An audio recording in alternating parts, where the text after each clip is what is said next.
мой обзор на аниме Кайдзю. Если вам нравятся мои обзоры, не забудьте подписаться и нажать на колокольчик уведомлений.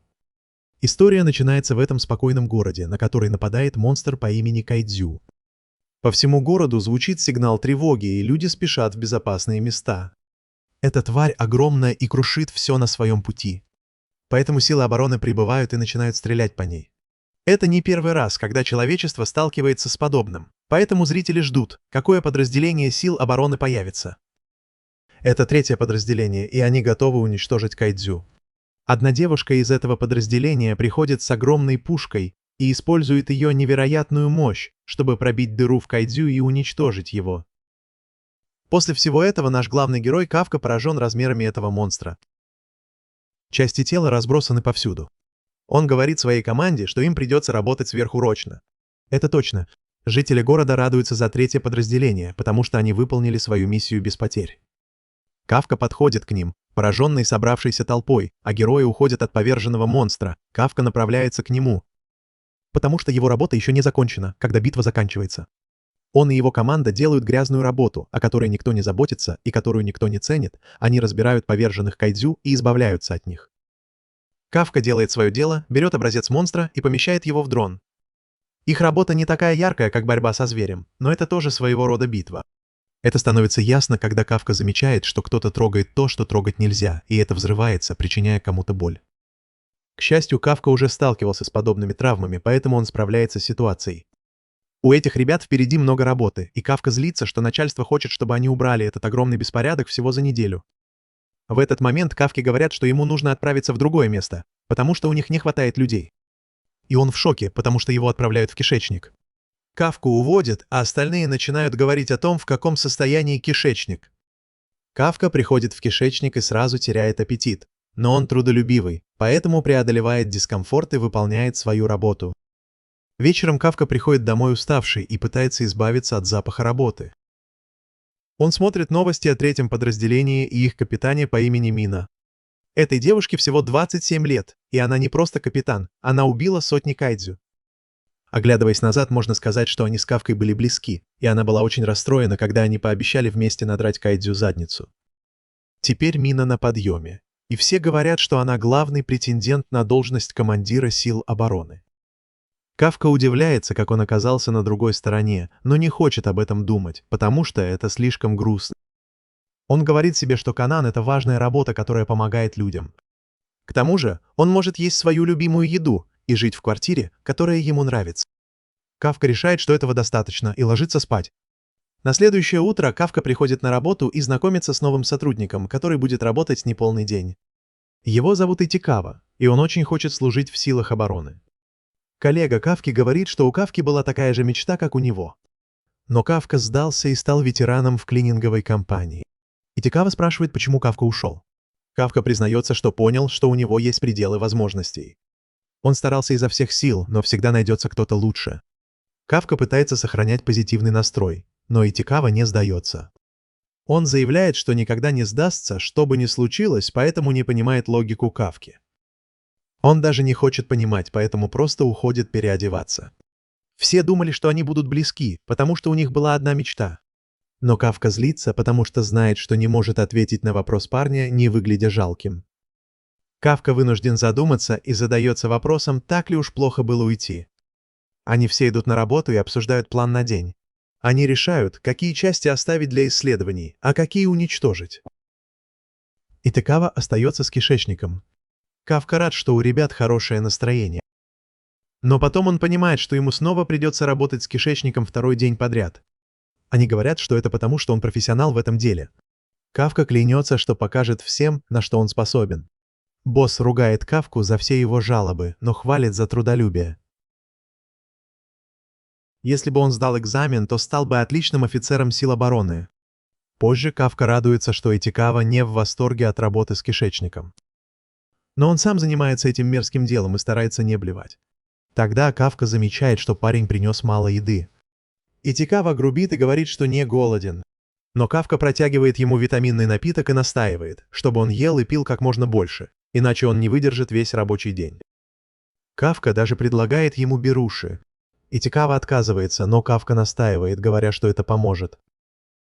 В конце рабочего дня все убираются, и одна команда уходит первой.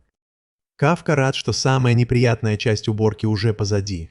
Потом приходит Итикава, и Кафка думает, что он хочет реванша после их маленькой драки. Но Итикава удивляет его, поблагодарив за помощь в течение дня. Перед уходом Итикава говорит, что силы обороны изменили возрастной ценз для вступления. Теперь он составляет 33 года. Итикава знает, что это не его дело, но он заметил, что Кафка выглядел грустным, когда говорил о силах обороны. Итикава прямо говорит ему, что он может уйти, если захочет. Но Кафка благодарит его и говорит, что Итикава лучше, чем он думал. Итикава пытается сохранить свой дерзкий вид. Он напоминает Кафке, что ему все равно. Но тут откуда ни возьмись появляется монстр и нападает на него. Кафка бросается на помощь и спасает его в последний момент. Но Кафка весь в крови. Итикава был шокирован так называемым Яджу, и Кафке пришлось спасать его от гибели. Кафка говорит ему бежать за помощью, но он отказывается оставить Кафку. Кафка напоминает ему, что он должен вступить в силы обороны. Но он ничего не сможет сделать, если умрет. Кафка снова требует, чтобы Итикава ушел, и тот наконец уходит. Кафка ведет ужасного зверя по улицам, едва уклоняясь от его атак. Ему удается отдышаться, нырнув в узкое здание, разбив стекло и на секунду потеряв монстра из виду. Воспоминания. Кафка и Мина потеряли свои школы и дома. Кафка злился на Кайдзю, но только потому, что они помешали ему закончить игру в покемонов. Мина была разочарована, потому что это все, что его волновало. Но Кафка старается сохранять позитивный настрой. Что касается Мины, она грустит из-за смерти своей кошки по имени Мияко. Они оба становятся серьезными, глядя на разрушения, причиненные Кайдзю. И они оба одновременно решают вступить в силы обороны. Они начинают спорить из-за этой безумной идеи, потому что они оба слишком молоды, но в конце концов решают устроить соревнования, чтобы узнать, кто станет самым крутым офицером. Кафка был уверен, что у них все получится, и заявил, что они вместе уничтожат всех Кайдзю. Вернувшись в настоящее, Кафка понимает, что все должно было быть не так. Но он должен бежать, потому что монстры разрушают здание, чтобы добраться до него. Кафка решает дать отпор монстру, думая, что нужно атаковать его ноги. Но у него нет шансов, потому что монстр сразу же нападает на него. Кафка думает, почему все так закончилось. Он кричит от боли, когда монстр наступает на него, ломая ему ногу. Кафка теряет надежду, потому что монстр собирается его съесть. Но тут откуда ни возьмись появляется Итикава и спасает его в последний момент. Кафка называет его идиотом, но Итикава объясняет, что уже вызвал подкрепление из сил обороны. Кафка имел в виду, что он идиот, раз вернулся, но Итикава говорит, что если бы он бросил Кафку, то никогда бы не стал офицером сил обороны. Тогда Кафка вспоминает, как получил отказ от сил обороны и его мечты рухнули. Он проклинает себя за то, что был таким бесполезным, пока Итикава сражается с монстром. Кафка злится, потому что он совсем не изменился. Он даже не смог защитить кошку своего друга, а теперь не может защитить новичка на работе. Его раздражение нарастает, и он издает первобытный крик ярости, когда зверь собирается убить Итикаву. Но тут монстр разлетается на куски, и оба парня в шоке. Затем женский голос объявляет, что цель уничтожена, и Кафка удивляется, когда видит Мину с командой третьего отряда. Она приказывает своим людям позаботиться о раненых, а сама с остальными отправляется на поиски новых монстров. Они проверяют Кафку, но он в тяжелом состоянии и не отвечает. Той ночью в больнице Якогамы Кафка поражен тем, какой потрясающей стала Мина. Она в мгновение ока уничтожила ужасного монстра. Кафка понимает, что она достигла того, чего он никогда не сможет достичь. Он думал, что он совсем один. Но потом он с удивлением обнаруживает, что Итикава рядом с ним. Итикава говорит, что если бы Кафка не спас его и не сказал бежать, он бы сейчас был мертв. Кафка еще больше удивляется, когда Итикава говорит, что он крутой. Кафка думает об их соревновании за звание самого крутого офицера. Итикава считает, что Кафка должен стать офицером, но снова говорит, что это его дело. Кафка выходит из своего негативного настроя и бьет себя, задаваясь вопросом, как долго он будет смотреть в другую сторону. Он благодарит Итикаву и говорит, что тот чертовски хороший человек. Кафка все еще не думает, что сдаваться это плохо. Но он прекрасно понимает, что не может себя обмануть. Поэтому он делает шаг вперед и уверенно заявляет, что снова будет стремиться стать офицером сил обороны. Но прежде чем он успевает насладиться своим героическим заявлением, он приходит в себя, когда видит, что над ним нависает монстр. Эта чертова тварь говорит, что нашла его, и засовывает себя прямо в рот Кафки. Итикава спрашивает, все ли с ним в порядке, но Кафка явно не в себе, задыхается и мечется, как одержимый. Итикава проверяет его и с удивлением обнаруживает монстра в постели Кафки. Кафка просто смотрит на Итикаву, а потом на свое отражение. В конце концов, они оба приходят в себя. Кафка пытается успокоить Итикаву, говоря, что это всего лишь он. Итикава успокаивается. Но тут появляется какой-то старик и вызывает силы обороны. Оба парня начинают паниковать, думая о том, что силы обороны делают с Кайдзю, и сходят с ума. Итикава говорит Кафке бежать. В другом воспоминании Кафка учит Мину, как победить Кайдзю. Он учит ее атаковать ноги и связывать монстра. Мина в ужасе от мысли о сражении с монстром. Кафка обещает ей, что будет рядом, когда придет время. Вернемся в настоящее. Мина думает, что все это было ложью. Но потом она узнает, что в больнице Якогамы заметили Кайдзю и заявляет, что справится с этим. Она отправится со своими офицерами и уничтожит Кайдзю. Когда команда Мины готова, она собирает их и говорит, что в больнице находится чертов Кайдзю, и их задача уничтожить его, не причинив вреда людям. Тем временем в больнице Кафка и Итикава все еще возятся со стариком. Они пытаются показать ему, что это просто недоразумение, и Кафка выглядит как можно безобиднее. Но это сложно, когда у Кафки такое лицо. Все идет наперекосяк, когда у старика случается сердечный приступ, и он умирает. Кафка пытается проверить его, но случайно задевает стену и разбивает ее. Он не может поверить, что с ним происходит такое, но теперь вся больница обращает на него внимание. Поскольку силы обороны, вероятно, уже в пути, Итикава предлагает Кафке бежать. Кафка соглашается, потому что оставаться здесь будет только хуже. Но когда он пытается открыть окно, он забывает о своей сверхчеловеческой силе и ломает еще больше вещей. Итикава отмахивается и говорит, что им пора уходить, потому что присутствие Кафки всех пугает. Они оба выпрыгивают через дыру в стене и направляются в город. Силы обороны узнают, что Кайдзю сбежал из больницы и направляется прямо в город, и готовятся его перехватить. Тем временем Итикава бежит по улицам города, удивляясь, когда же Кафка превратился в чертового Кайдзю. Он знает, что сегодня утром Кафка не был Кайдзю. Он даже оборачивается, чтобы спросить, остался ли Кафка прежним. Но даже Кафка не уверен, кто он теперь. Его тело само по себе выходит из-под контроля, и он даже съедает случайную птицу без всякой причины. В конце концов, Кафка возвращается к своей менее чудовищной форме Кайдзю, но есть еще одна проблема – ему нужно в туалет. Итикава говорит ему потерпеть, потому что у них нет времени на остановку в туалете. Но Кафка говорит, что его тело, скорее всего, не послушается, и он просто помочится на дорогу. Но сейчас у него нет сил. Итикава задается вопросом, как он собирается избавиться от ящерицы. А потом все летит к чертям. Кафка падает на землю, смущенный до чертиков, и мечтает стереть этот момент из своей памяти. Но Итикава напоминает ему, что нужно идти дальше, пока не прибыли силы обороны.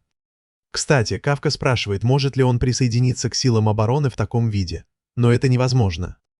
Силы обороны обучены уничтожать таких кайдзю, как он. Если они его найдут, то сразу же уничтожат.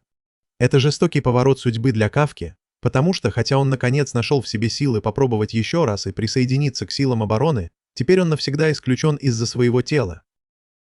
Итикава не может утешить Кафку, но находит для него укромное место, где он может отсидеться, но прежде чем они уходят. Кафка замечает что-то позади них и понимает, что это не к добру. Итикава спрашивает, не силы ли это обороны, но это еще хуже, настоящий кайдзю. Силы обороны узнают о второй атаке Кайдзю и разделяются, чтобы справиться с обеими ситуациями. Вернувшись в город, Кафка каким-то образом понимает, что это тот же Кайдзю, который напал на них с Итикавой раньше. Итикава видит в этом их шанс сбежать, потому что это разделит силы обороны. К тому же, поскольку Кафка уже зачистил территорию своим присутствием, никто не погибнет от этой атаки. Пусть силы обороны разбираются с этим. Кафка неохотно соглашается и начинает уходить. Тем временем маленькая девочка переживает ад, потому что ее семья не эвакуировалась. А ее мама застряла под чертовым шкафом во время всего этого хаоса. Мама говорит девочке, чтобы она убиралась отсюда, пока ее не убили. Но девочка полна решимости спасти маму. К сожалению, все, что она получает, это место в первом ряду для новых кошмаров. Кайдзю приближается и врывается в комнату, как будто сейчас время обеда. Он широко раскрывает пасть, готовый сожрать бедную девочку, но в последний момент Кафка наносит ему сокрушительный удар локтем. Этот удар отбрасывает Кайдзю на несколько кварталов, и Кафка поражен тем, насколько сильным стало его новое тело. Но потом он вспоминает, что люди в беде, и поворачивается к девочке, чтобы проверить, все ли с ней в порядке. Очевидно, девочка до смерти его боится, и жуткая улыбка Кафки ей совсем не помогает. Но когда появляется Итикава, девочка успокаивается, потому что знает, что они здесь, чтобы спасти ее. Они, наконец, освобождают ее маму, которая без сознания, но с ней все будет в порядке, когда они доставят ее в безопасное место. Кайдзю возвращается, и Кафка говорит Итикаве, чтобы тот уводил девочку и ее маму, а сам остается, потому что хочет сразиться с этим Кайдзю изо всех сил. Итикава видит, как вокруг Кафки сверкают молнии, и понимает, что не хочет быть рядом с тем, что сейчас произойдет. Поэтому он убегает, а Кафка готовится нанести самый эпичный апперкот в своей жизни. Кайдзю получает такой сильный удар, что отлетает и взрывается изнутри, забрызгивая все вокруг своими внутренностями. Кафка ошеломлен, потому что он только что одним ударом вырубил гигантского Кайдзю. Но каким бы крутым он ни казался обычным людям после этой победы, он все равно остается ужасающим Кайдзю. Он подходит к девочке и говорит ей, что скоро прибудут силы обороны, чтобы помочь ей. Ей больше не нужно бояться, потому что он уходит. Но когда он уходит, девочка набирается смелости, чтобы поблагодарить его за спасение ее и ее мамы. Эти волшебные слова напоминают Кафке о том времени, когда он пытался попасть в силы обороны вместе с Миной. И даже несмотря на его сложную ситуацию, возможно, у него все еще есть надежда на осуществление своей мечты. Итикава кричит Кафке и говорит, что вызвал скорую помощь, так что они успеют сбежать до того, как кто-нибудь появится. Кафка поворачивается к нему после долгих раздумий и заявляет, что не откажется от своей мечты присоединиться к силам обороны, потому что обещал быть рядом с Миной. Через некоторое время на место происшествия приезжает Мина, но у всех отвисает челюсть, когда они видят, что с Кайдзю уже разобрались. Она подходит к маленькой девочке и спрашивает, что произошло, но когда девочка пытается рассказать, она чуть не плачет от пережитого. Мина успокаивает девочку, говоря, что ей не нужно бояться, потому что она и все силы обороны сотрут всех Кайдзю с лица земли. Сначала девочка радуется, но потом просит Мину пообещать, что она не причинит вреда хорошему Кайдзю. Она говорит, что хороший Кайдзю спас ее маму и других Кайдзю. Но Мина все еще в шоке, услышав слова «хороший» и «Кайдзю» в одном предложении. В утренних новостях показывают набросок Кайдзю Кафки, основанный на показаниях очевидцев, и называют его Кайдзю номер 8. Это 8-й Кайдзю, получивший кодовое имя. И поскольку силы обороны еще не нашли его, команда уборщиков удивляется, почему они до сих пор его не нашли. Пока они болтают, в комнату заходит Итикава и рассказывает, что произошло. Прошло 3 месяца с тех пор, как Кафка стал первым Кайдзю, сбежавшим от сил обороны. Поэтому офицеры тратят много денег на его поиски. Начальник смены говорит Итикаве, что им с Кафкой пришло что-то по почте. Поскольку Кафка уже ушел на работу, он просит Итикаву отнести ему почту. Остальные уже знают, что это за почта, потому что Кафка каждый год подавал заявку в силы обороны, и каждый год ему отказывали. Поэтому команде пришлось подбодрить его.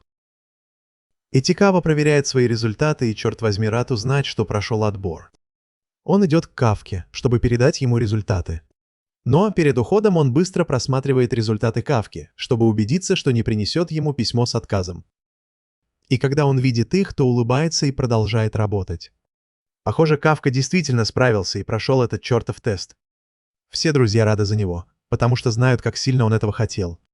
Итикава подходит к Кафке и говорит, что на этот раз он действительно прошел первый этап экзаменов. Но когда Кафка поворачивается, чтобы взять свой обед, Итикава видит, что он показывает свою форму Кайдзю. Кафка понял, что был в режиме Кайдзю и мог бы выдать себя, если бы это был кто-то другой, а не Итикава. Теперь он пытается вернуться в нормальное состояние, но случайно оставляет рот в прежнем виде. Итикава ругает его, говоря, что ему опасно быть замеченным, потому что о нем все еще ходят слухи. Им обоим удается избежать подозрений, заявив, что они сбежали после нападения Кайдзю. Но если Кафка продолжит в том же духе, рано или поздно его разоблачат. Итикава передает ему результаты, но Кафка не так рад, как ожидал Итикава. В основном потому, что Кафка всегда проваливал второй этап теста. Так что самое сложное для него еще впереди. Пока они обсуждают это, Итикава спрашивает, действительно ли Кафка собирается сдавать экзамен в таком виде. Первая часть была легкой, потому что это был просто письменный тест, но во второй части будут офицеры, и они сразу же убьют его, если узнают о его теле. Но даже несмотря на риск, Кафка твердо намерен сдать экзамен. Последние 3 месяца он пытался найти способ полностью превратиться в человека, но удача не на его стороне, а из-за возрастного ограничения. Это его последний шанс подать заявку, поэтому он должен рискнуть. Итакава понимает, что чувствует Кафка, но ясно дает понять, что если что-то пойдет не так и Кафка попадет в беду, он будет сам по себе, потому что на этом экзамене они соперники. Кафка тянется за бутылкой с водой, но не может открыть крышку, случайно превращается в кайдзю и разбивает бутылку. Итикава берет свои слова обратно и прямо говорит Кафке, чтобы тот отказался от экзамена, потому что он может погибнуть. Но Кафка все равно очень хочет попробовать. Итикава сдается, но повторяет, что если что-то пойдет не так во время экзамена, он будет сам по себе. Все остальные собираются на работу, поэтому он говорит Кафке, чтобы тот привел себя в порядок и превратился. Когда Итикава уходит, Кафка вздыхает с облегчением, потому что он прошел. И он не знает, что бы он делал, если бы Итикава прошел, а он нет. Но теперь ему нужно подготовиться к этому чертову экзамену. В день экзамена Кафка и Итикава подъезжают к зданию сил обороны, и Итикава поражен огромным зданием перед ним. Он уже бывал на военной базе, но это совсем другое дело. Кафка объясняет, что они делят это место с гарнизоном сил обороны. Поэтому, когда что-то происходит, обе стороны объединяются, чтобы быстро справиться с этим. Другими словами, если Кафка случайно превратится здесь, он умрет в ту же секунду. Другие участники экзамена тоже начинают приходить, так что Кафка больше не боится. Он говорит Итикаве, что им пора идти внутрь. Но тут его прерывает грубая девчонка и называет его стариком. Кафка защищается, говоря, что ему всего 32, так что он не такой уж и старый. Но даже Итикава считает его древним, так что ему придется смириться. Не обращая внимания на возраст, эта девчонка прямо говорит ему, чтобы он убрал свою машину. Хотя вокруг полно свободных мест. Просто потому, что она считает, что у нее есть на это особое право, потому что 5 ее счастливое число. Кафка, конечно, не сдвинется с места из-за такой глупости. Поэтому эта девчонка решает показать свое мнимое богатство. Она раздевается и показывает, что на ней такой же боевой костюм, как у солдат сил обороны. Но она использует его не для благородных целей, например, для борьбы с кайдзю. Вместо этого она хватает машину Кафки одной рукой и выбрасывает ее с места, думая, что она крутая, но это только делает ее. Но, видимо, ее статус дает ей право на такое поведение и безнаказанность. Она представляется как Кикару и хвастается, что убивает кайдзю ради развлечения. И, кстати, ей кажется странным, что от Кафки пахнет кайдзю. Итикава быстро объясняет, что они из отряда по уничтожению кайдзю. И Кикару просто сходит с ума, когда Кафка без труда поднимает свой грузовик, думая, что у него есть свой секретный костюм. Кафка представляется как испытуемый номер 2032 и устраивает драматическое представление, говоря девчонке, чтобы она запомнила его имя.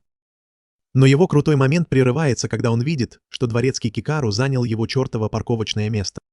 Кикару думала, что этот экзамен будет скучным. Но теперь она чувствует азарт, клянется, что сделает из Кафки посмешище, и уходит.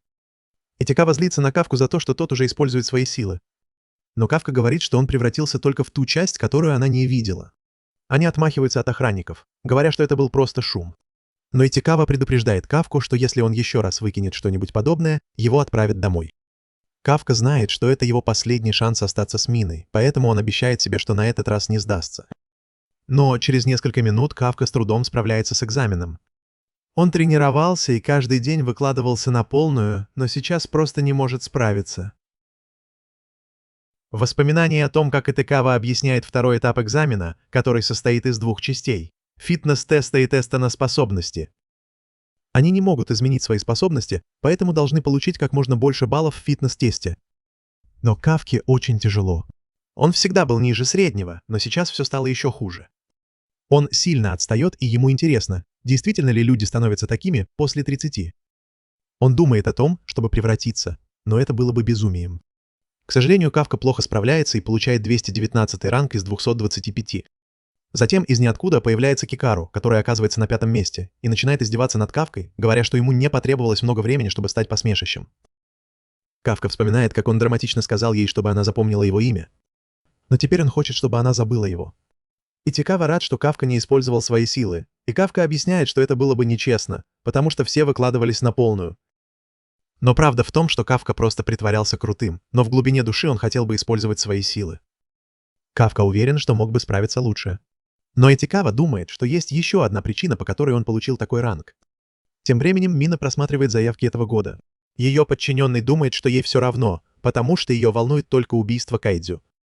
Но он шокирован, когда она соглашается выслушать его во время работы.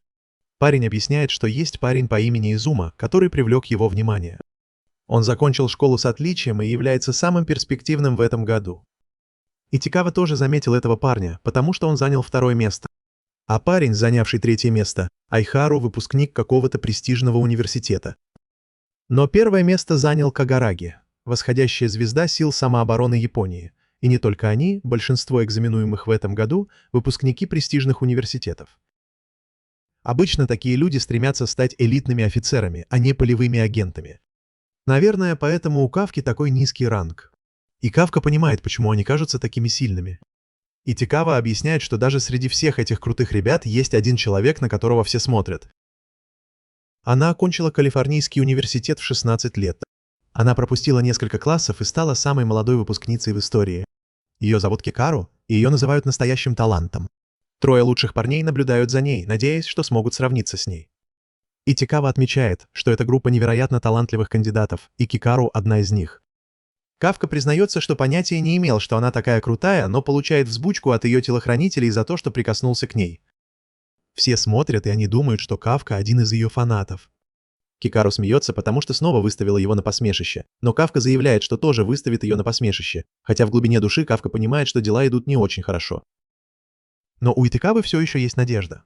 Последние 2 года второй частью теста было уничтожение кайдзю. Они хотят проверить знания экзаменуемых о кайдзю и их способность работать в команде. Они также хотят показать им, что в работе есть нечто большее, чем просто убийство кайдзю. Вот почему Итикава решил работать неполный рабочий день в подразделении по уничтожению, потому что это часть теста. Надежда Кафки возвращается, и они решают выложиться на полную в следующей части экзамена. Они отправляются на вторую тренировочную площадку. И тут появляется вице-капитан Хасина из 3-го отряда. Он отвечает за проведение теста на профпригодность. И в этом тесте им нужно выследить кайдзю. Кафка воодушевляется, потому что думает, что им просто нужно найти этих монстров и избавиться от их тел, как сказал Итикава. Но черт возьми, он шокирован, когда Хасина говорит, что им нужно найти и уничтожить кайдзю. Кафка в шоке, когда один из этих безумно сильных кайдзю пытается напасть на Ашину, но, к счастью, меры безопасности срабатывают. Кафка все еще в шоке, но все лучшие ребята с нетерпением ждут этой части экзамена. Затем Кикару начинает смеяться над нашим парнем. Кафка задается вопросом, что случилось с избавлением от тел. Итикава объясняет, что они занимались этим последние 2 года, и он тоже разочарован. Пашина объясняет, что эта часть экзамена чертовски опасна, поэтому они используют снаряжение рок-группы Зуму. Итикава примеряет снаряжение, и оно идеально подходит ему. Костюм становится частью его тела, и Итикава даже чувствует, как его мышцы становятся сильнее.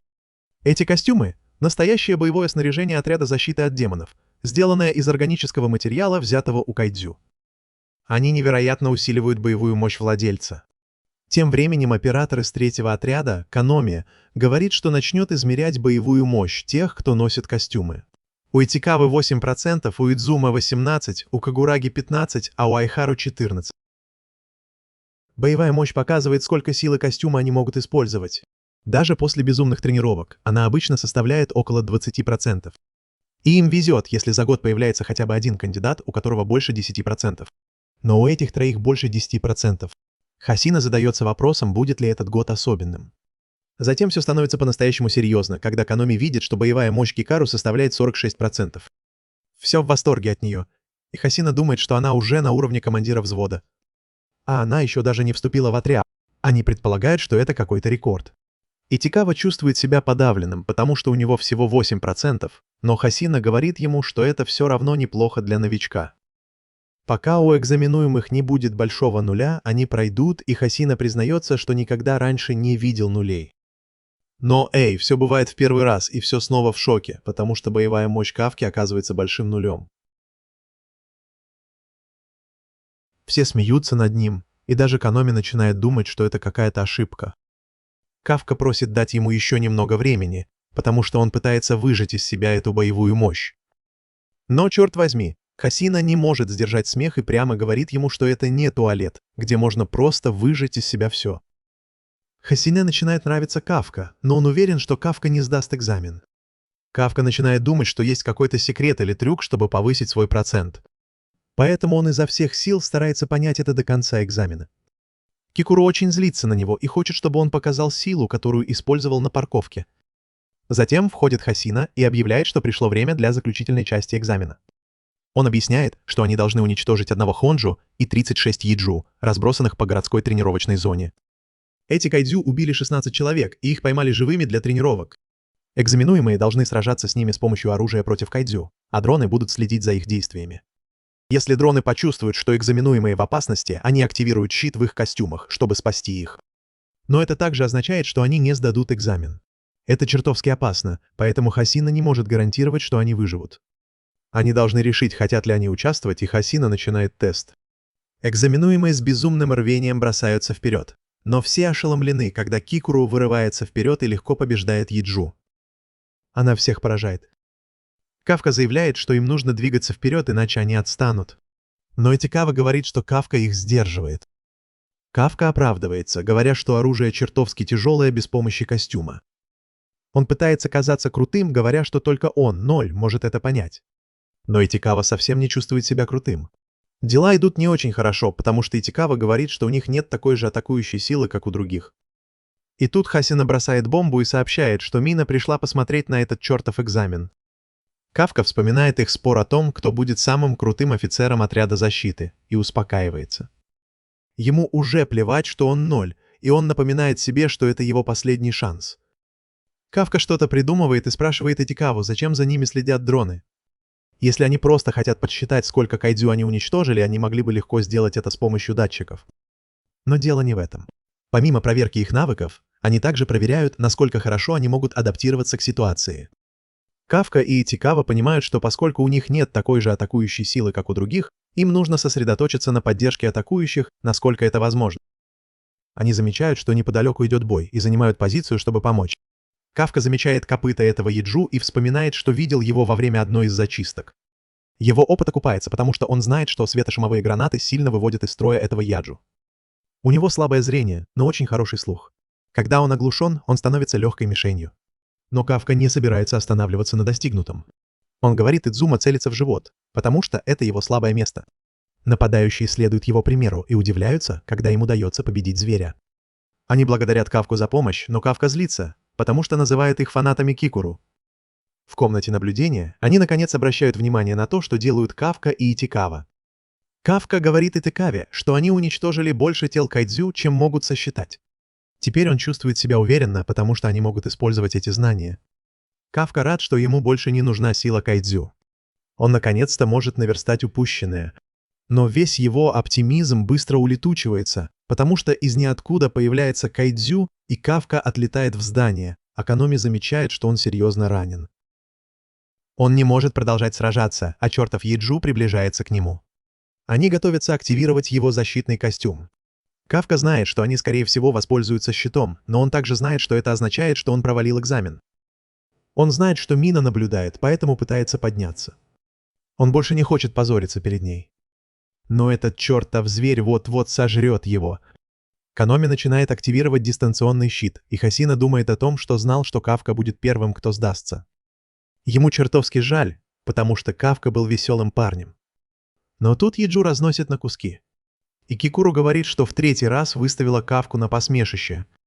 И она прямо заявляет, что пока она на поле боя, никто не имеет права сдаваться. Кафка в восторге от нее, но прежде чем он успевает что-то сказать, она перебивает его.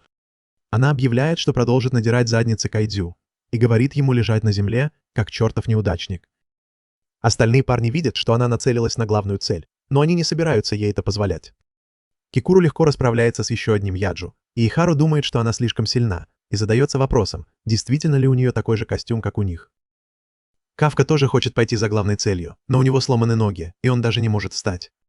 Хасина объясняет, что у Кафки множественные переломы и, возможно, даже повреждены внутренние органы. Кафка думает, что это значит, что ему придется сдаться, но он не хочет так думать. Он вспоминает, как ему было плохо, когда у него было 0% боевой мощи, как будто он никогда не сможет быть рядом с Миной.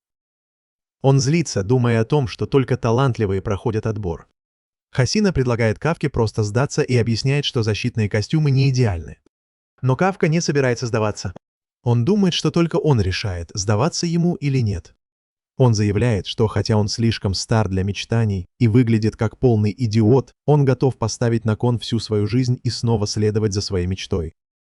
Когда Кафка делает это заявление, все в комнате наблюдения шокированы, увидев, что его боевая мощь выросла на 1%. Кафка заявляет, что на этот раз он не сдастся, несмотря ни на что, и Мина это замечает. Кафка с гордостью показывает, что все еще может стоять, и Каноми в шоке, потому что у него сломана нога. Хасина решает позволить ему продолжать, но предупреждает, что если станет совсем плохо, он активирует щит. Кафка говорит Итикаве идти вперед, потому что так было решено, но Итикава решает поддержать его. Кафка понимает, что Итикава такой человек и принимает его помощь. Хасина не может удержаться от смеха, пока Итикава несет Кафку. Итикава признается, что ему очень неловко, но они оба полны решимости. Сломанные кости Кафки сильно болят, поэтому он будет их ногами, а Кафка будет использовать всю свою смекалку, чтобы отбиваться от атак. Хасина просто пытается пройти мимо них, потому что они его смешат. Кафка говорит Итикаве держаться рядом с Кикару и удивляется, насколько быстр его друг. Кикару расправляется с кучей кайдзю, и Итикава говорит Кафке быть готовым поддержать ее, когда они догонят. Все парни смотрят, как Кикуру делает свое дело, и им обидно, что она даже не позволяет им помочь.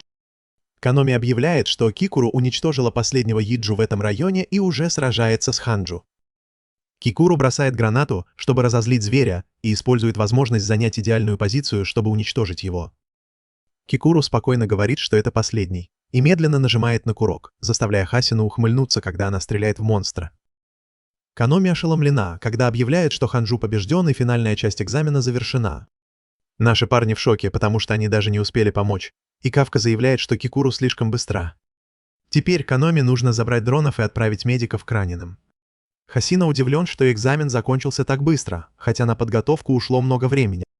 Мина впечатлена, потому что Кикару еще круче, чем говорят, а Хасина шокирован тем, что Кикуру привлекла внимание Мины. Они думали, что по крайней мере 30 человек выбыли, но никто не выбыл, а Хасина уверен, что это все из-за Кикуру. Вот чего можно ожидать от дочери директора Шиномии. Хасина уверен, что она станет большой шишкой в армии, подарив надежду всей стране. Вернувшись на экзамен, Кикару молится, чтобы ее отец гордился ею за безупречное поведение на поле боя. Она расслабляется и решает еще немного поиздеваться над Кафкой. Но вдруг позади нее появляется этот жуткий монстр и начинает крушить все вокруг, нанося огромный ущерб, а потом все мертвое кайдзю снова начинают двигаться, и все в ужасе.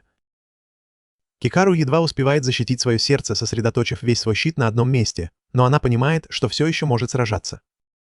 Она ошеломлена, когда этот таинственный монстр начинает говорить, и удивляется, как она еще двигается.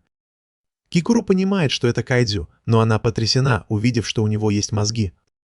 Кикуру решает напасть на него, но этот монстр несколько раз бьет ее, заставляя кричать от боли. Каноми в шоке, видя, как жизненные показатели Кикуру падают.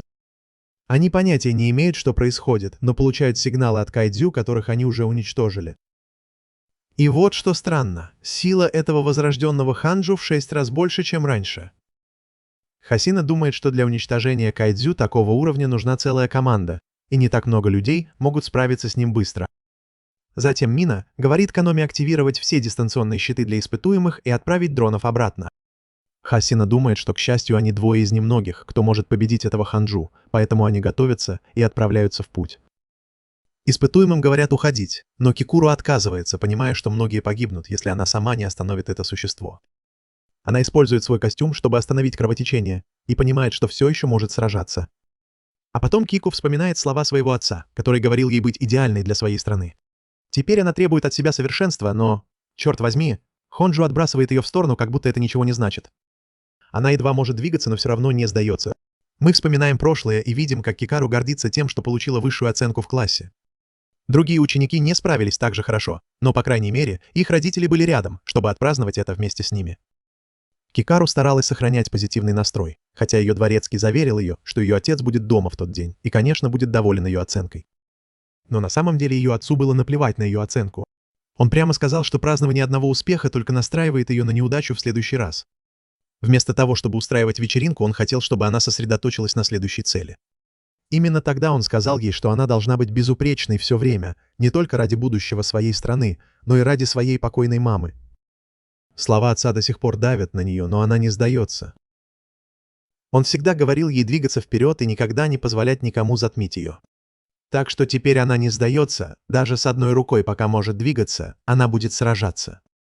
Но черт возьми, она получила слишком много ранений и снова закричала от невыносимой боли. В этот момент один из дронов замечает Ханджу, и Каноми в шоке видит, что его отрубленная конечность восстановилась. Хасина начинает волноваться, а Каноми понимает, что он собирает энергию для мощной атаки. Хасина и Мина спешат на место происшествия, но он не уверен, что они успеют вовремя. Этот зверь готовится к мощной атаке, и Кикуру понимает, что ей конец. Она извиняется перед отцом за то, что не была идеальной, и начинает плакать.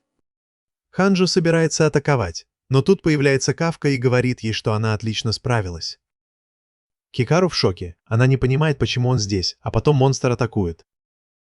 Но Кикару еще больше шокирована, когда они не получают ранений, а Кафка начинает трансформироваться.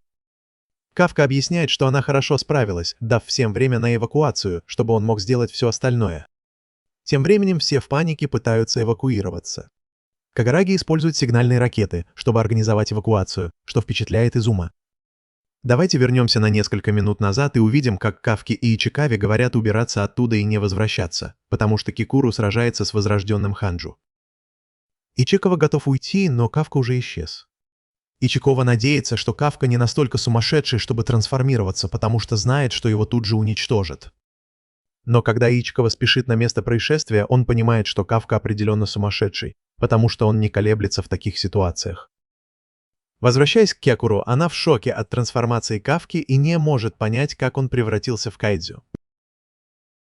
Кафка пытается вести себя спокойно и просит ее не рассказывать об этом военным. Но потом Кикуру в ужасе, когда Ханджу снова атакует, но Кафка легко отражает его атаку, как будто это пустяк. Кафка говорит ей, что расскажет все через секунду, потому что ему нужна всего доля секунды, чтобы уничтожить этого зверя. В то же время Каноми замечает мощную энергию рядом с Хонджу. Взрыв нарушил связь, и они не видят, что происходит. Они видят его силу, но Каноми отказывается верить, что это правда. Предположительно, у этого загадочного зверя сила 9-8. Хасина говорит, что это невозможно, и думает, что взрыв нарушил систему измерения. Это просто не может быть правдой, потому что если бы это было так, то это был бы один из самых могущественных кайдзю в истории. Кафка набирает силу как настоящий безумец. Он извиняется перед Хонджу, потому что время на исходе, и он должен покончить с ним одним ударом. Кикару в шоке наблюдает, как удар Кафки сталкивается с ударом Ханджу, разнося его на куски. На ее лице читается шок, а части тела Ханджу разлетаются во все стороны.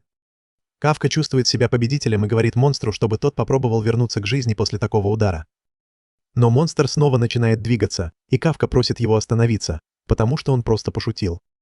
Но монстр действительно побежден, и Кикару остается только гадать, кто этот парень. Кафка спасает ее от еще одного атакующего Хонджу и, наконец, показывает свое лицо. Он уверяет ее, что теперь она в безопасности, но ругает ее за то, что она подвергла себя такой опасности. Но вскоре все меняется, и Кафку ругают, когда появляется Ичикава. Кафка объясняет, что он планировал трансформировать только часть своего тела, но ему пришлось изменить план, когда он увидел Ханджу. Ичикава продолжает ругать его, но спор заканчивается, когда Кикару теряет сознание. Вскоре на место происшествия прибывают Мина и Хасина, но они не могут понять, что могло нанести такой ущерб Ханджу. В этот момент Каноми сообщает, что Кикуру, Ичикава и Кафка выбрались, а значит, эвакуация завершена. Хасина признает, что Кикуру очень сильная, но она никак не могла уничтожить Ханджу вот так. Мино отмечает, что они многого не понимают, например, почему Кайдзю ожил после такого мощного взрыва. Затем Мина приказывает отряду провести расследование, а сама вместе с Хасиной добивает оставшихся Ханджу. Хасина понимает, что этот взрыв похож на тот, что они видели 3 месяца назад, и задается вопросом, есть ли между ними какая-то связь. Позже мы видим Кафку в другой больнице.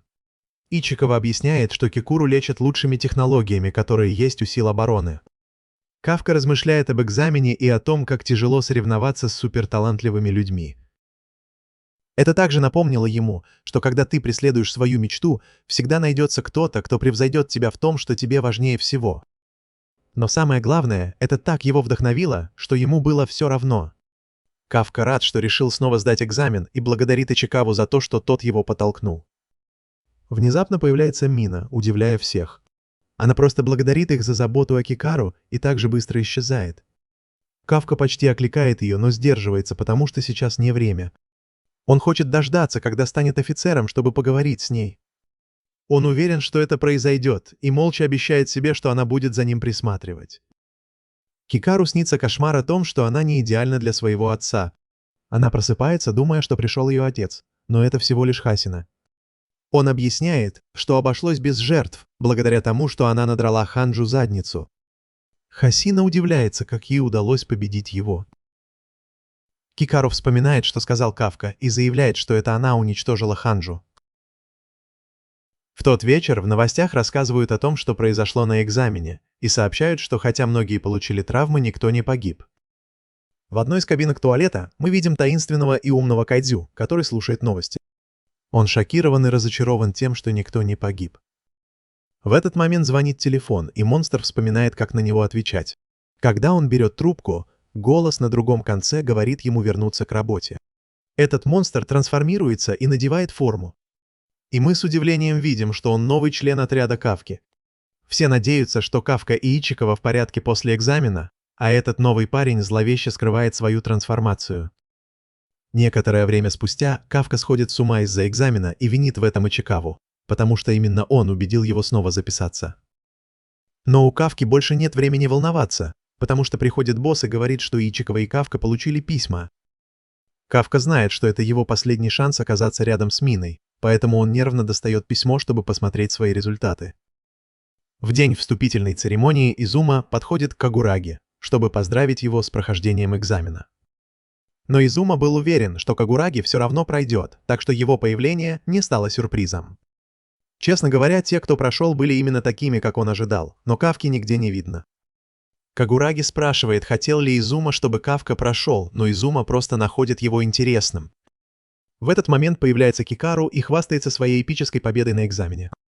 И она имеет на это полное право, потому что она действительно лучший боец здесь. До встречи с ней Кагураги и Изума думали, что будут бороться за первое место. Но теперь Изума думает, что они будут бороться за второе место. Кагураги отвечает, что набрал больше всех баллов на тесте по физической подготовке, поэтому он будет стремиться к первому месту, даже если Изума захочет уйти. В другой части зала Ичикова сталкивается с еще одним успешным кандидатом. Парень узнает его по экзамену, но не может вспомнить его имя. Ичикова представляется, и парень делает то же самое. Он говорит, что его зовут Айхару Фурухаши, но он хочет, чтобы они обращались друг к другу по имени, поэтому просит Ичикаву называть его Рино, а он будет называть его Айхару. Теперь, когда они знакомы, Айхару спрашивает, что случилось с Кафкой, и не провалил ли он экзамен. Но, похоже, ситуация немного сложнее. В этот момент объявляют, что пришла Мина, и все замолкают, когда она входит. Как только Мина выходит на сцену, церемония посвящения официально начинается, и Хикару просят выступить от имени нового класса. Когда Хикару выходит на сцену, Мина вручает список класса и приветствует их в отряде обороны. Она также благодарит Хикару за помощь после экзамена, потому что благодаря ей никто не пострадал. Кикуру немного неловко от похвалы Мины, но это не он победил Кайдзю. Кафка должен был услышать эти слова прямо сейчас, так почему его здесь нет? Этот парень не только спас ей жизнь, но и заботился о ней, как о маленьком ребенке. И ей немного неловко из-за этого. Но, похоже, ей не о чем беспокоиться, потому что Кафка робко заходит в комнату, одетый в новую форму отряда обороны. Многие рады его видеть, но им нужно знать, как ему удалось не провалиться. Правда в том, что он просто сдал экзамен. У него был самый низкий балл по физической подготовке и нулевое отношение к костюмам, так что это была явная неудача. Никто не оспаривает эту оценку, и хотя Мина хочет поддержать Кафку, она знает, что не может так поступать. Но Хасина готова оказать Кафке любую помощь. Он говорит, что возьмет его под свое крыло. Он объясняет это тем, что у Кафки могут быть плохие оценки, но в практической части экзамена. Он точно определил слабые места Кайдзю и помог уничтожить их, а не просто убивал их. Таких людей немного, но Хасина хочет взять Кафку в команду, потому что считает его забавным. Хасина не был уверен, что Кафка когда-нибудь сможет стать полноценным офицером. Но пока он хочет оставить его в своем взводе в качестве курсанта. Мина объясняет всем, что Кафка еще не полноценный офицер, поэтому он не участвует в церемонии посвящения. Но это все равно значит, что он прошел. Теперь, когда все улажено, Хасина просит Мину сказать несколько слов новым офицерам. Она берет микрофон и обращается ко всем. говоря, что рада, что они все вызвались добровольцами в отряд обороны и сдали этот сложный экзамен. В последние несколько лет они сталкивались с кайдзю, которые были намного сильнее, чем раньше. Кроме того, им приходилось беспокоиться о странных случаях, когда кайдзю могли оживать. Миссия становится все опаснее, и некоторые могут не вернуться живыми. Гарантий нет, поэтому она хочет, чтобы они доверяли ей своей жизни. Во время всех этих рискованных миссий она обещает быть рядом, защищать и направлять команду. Кафка очень тронут этой речью и говорит, что тоже будет рядом с Миной. У всех отвисает челюсть, потому что Кафка осмелился так говорить с капитаном. Но Мина очень рада, потому что Кафка не забыл свое обещание, но она все еще капитан. Поэтому она решает проучить Кафку за то, что он заговорил не по очереди, и приказывает ему сделать 100 отжиманий. Хасина, как всегда, находит это забавным и ни капли не жалеет, что взял Кафку в команду. Но Хасина взял Кафку не только из-за его забавности. Когда кайдзю начали оживать, они внезапно получили сигнал о появлении кайдзю с силой 9-8. Хасина думает, что это, вероятно, сбой, но в то же время они потеряли жизненные показатели одного из испытуемых. Он знает, что с Кафкой что-то не так, потому что у него нулевая совместимость с костюмом. Поэтому он будет внимательно следить за ним, чтобы раскрыть его секрет. Кафка только что закончил свое жестокое наказание в виде 100 отжиманий и лежит на полу без сил. Тут к нему подходит Кикуру и говорит, что хочет поговорить. Она просит его пойти с ней.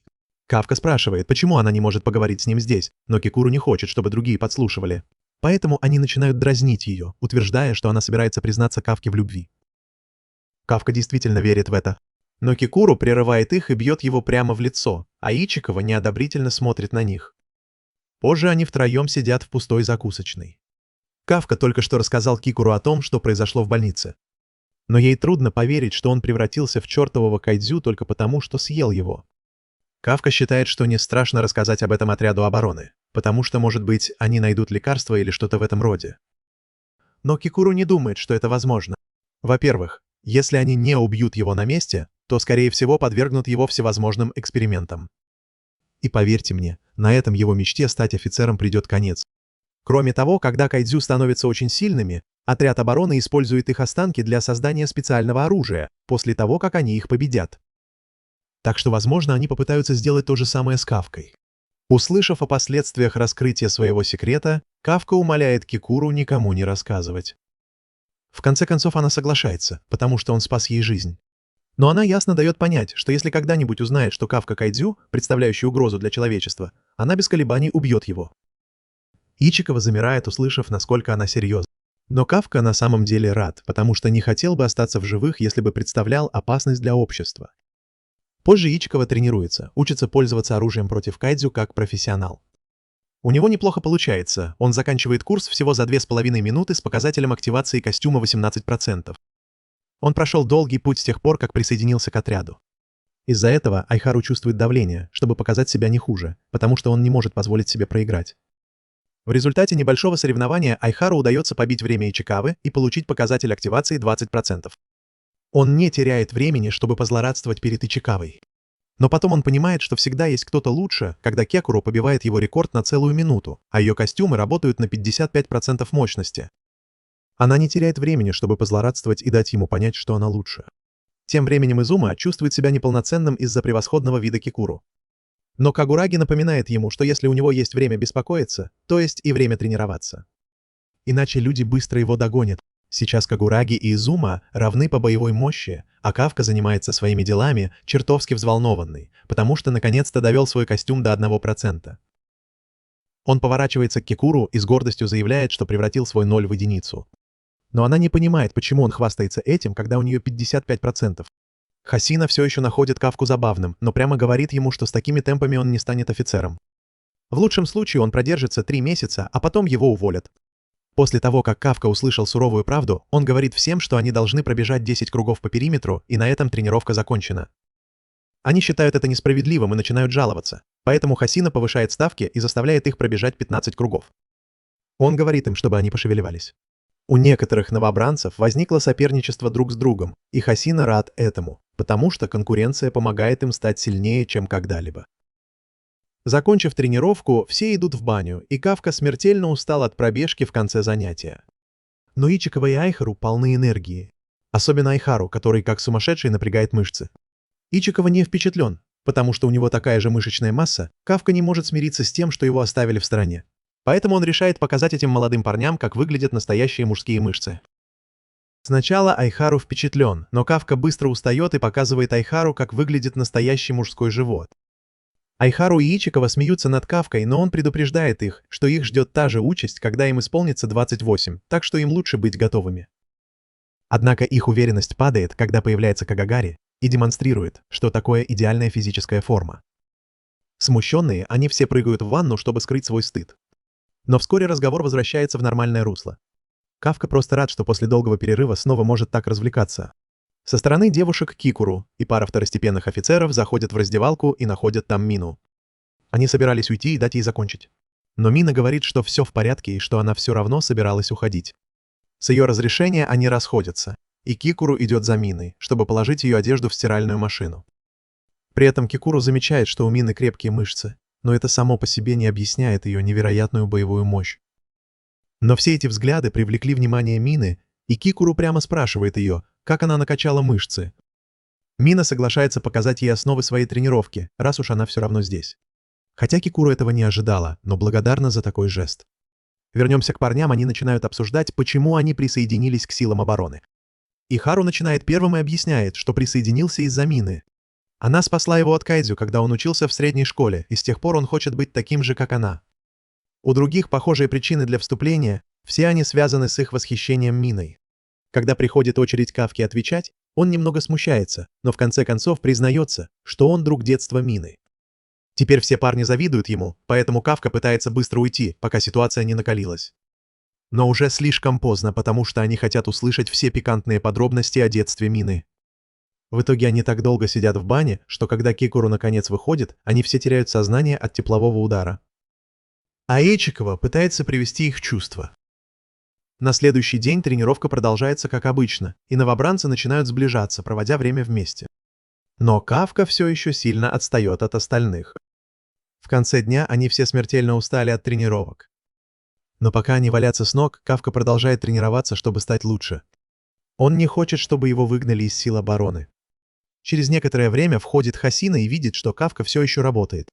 Это достойно восхищения, но сон тоже важная часть тренировки, поэтому он не может пренебрегать им.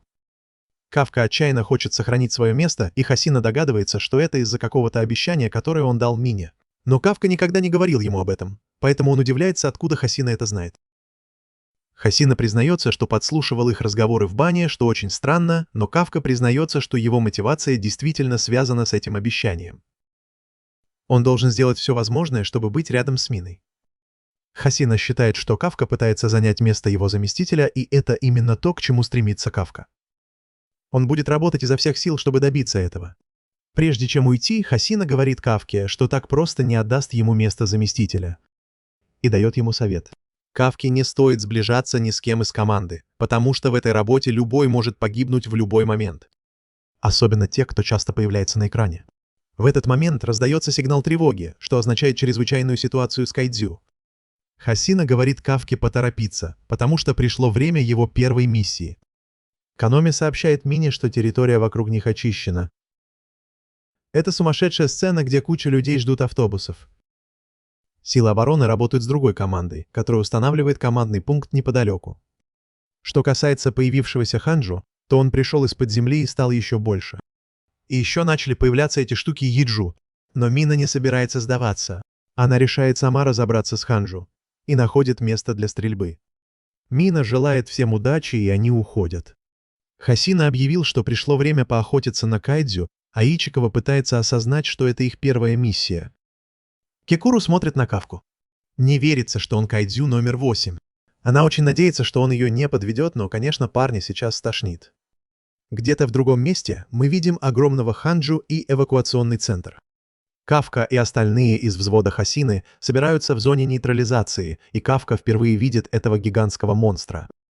Хасина объясняет, что команда Мины разберется с Ханджу. Но проблема в том, что он выпускает кучу Яджу.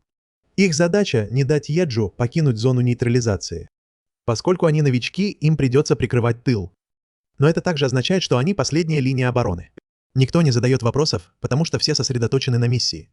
Хасина готовит их к выходу. Он говорит, что какими бы хорошими не были их результаты на тренировках, это не спасет ни одну жизнь.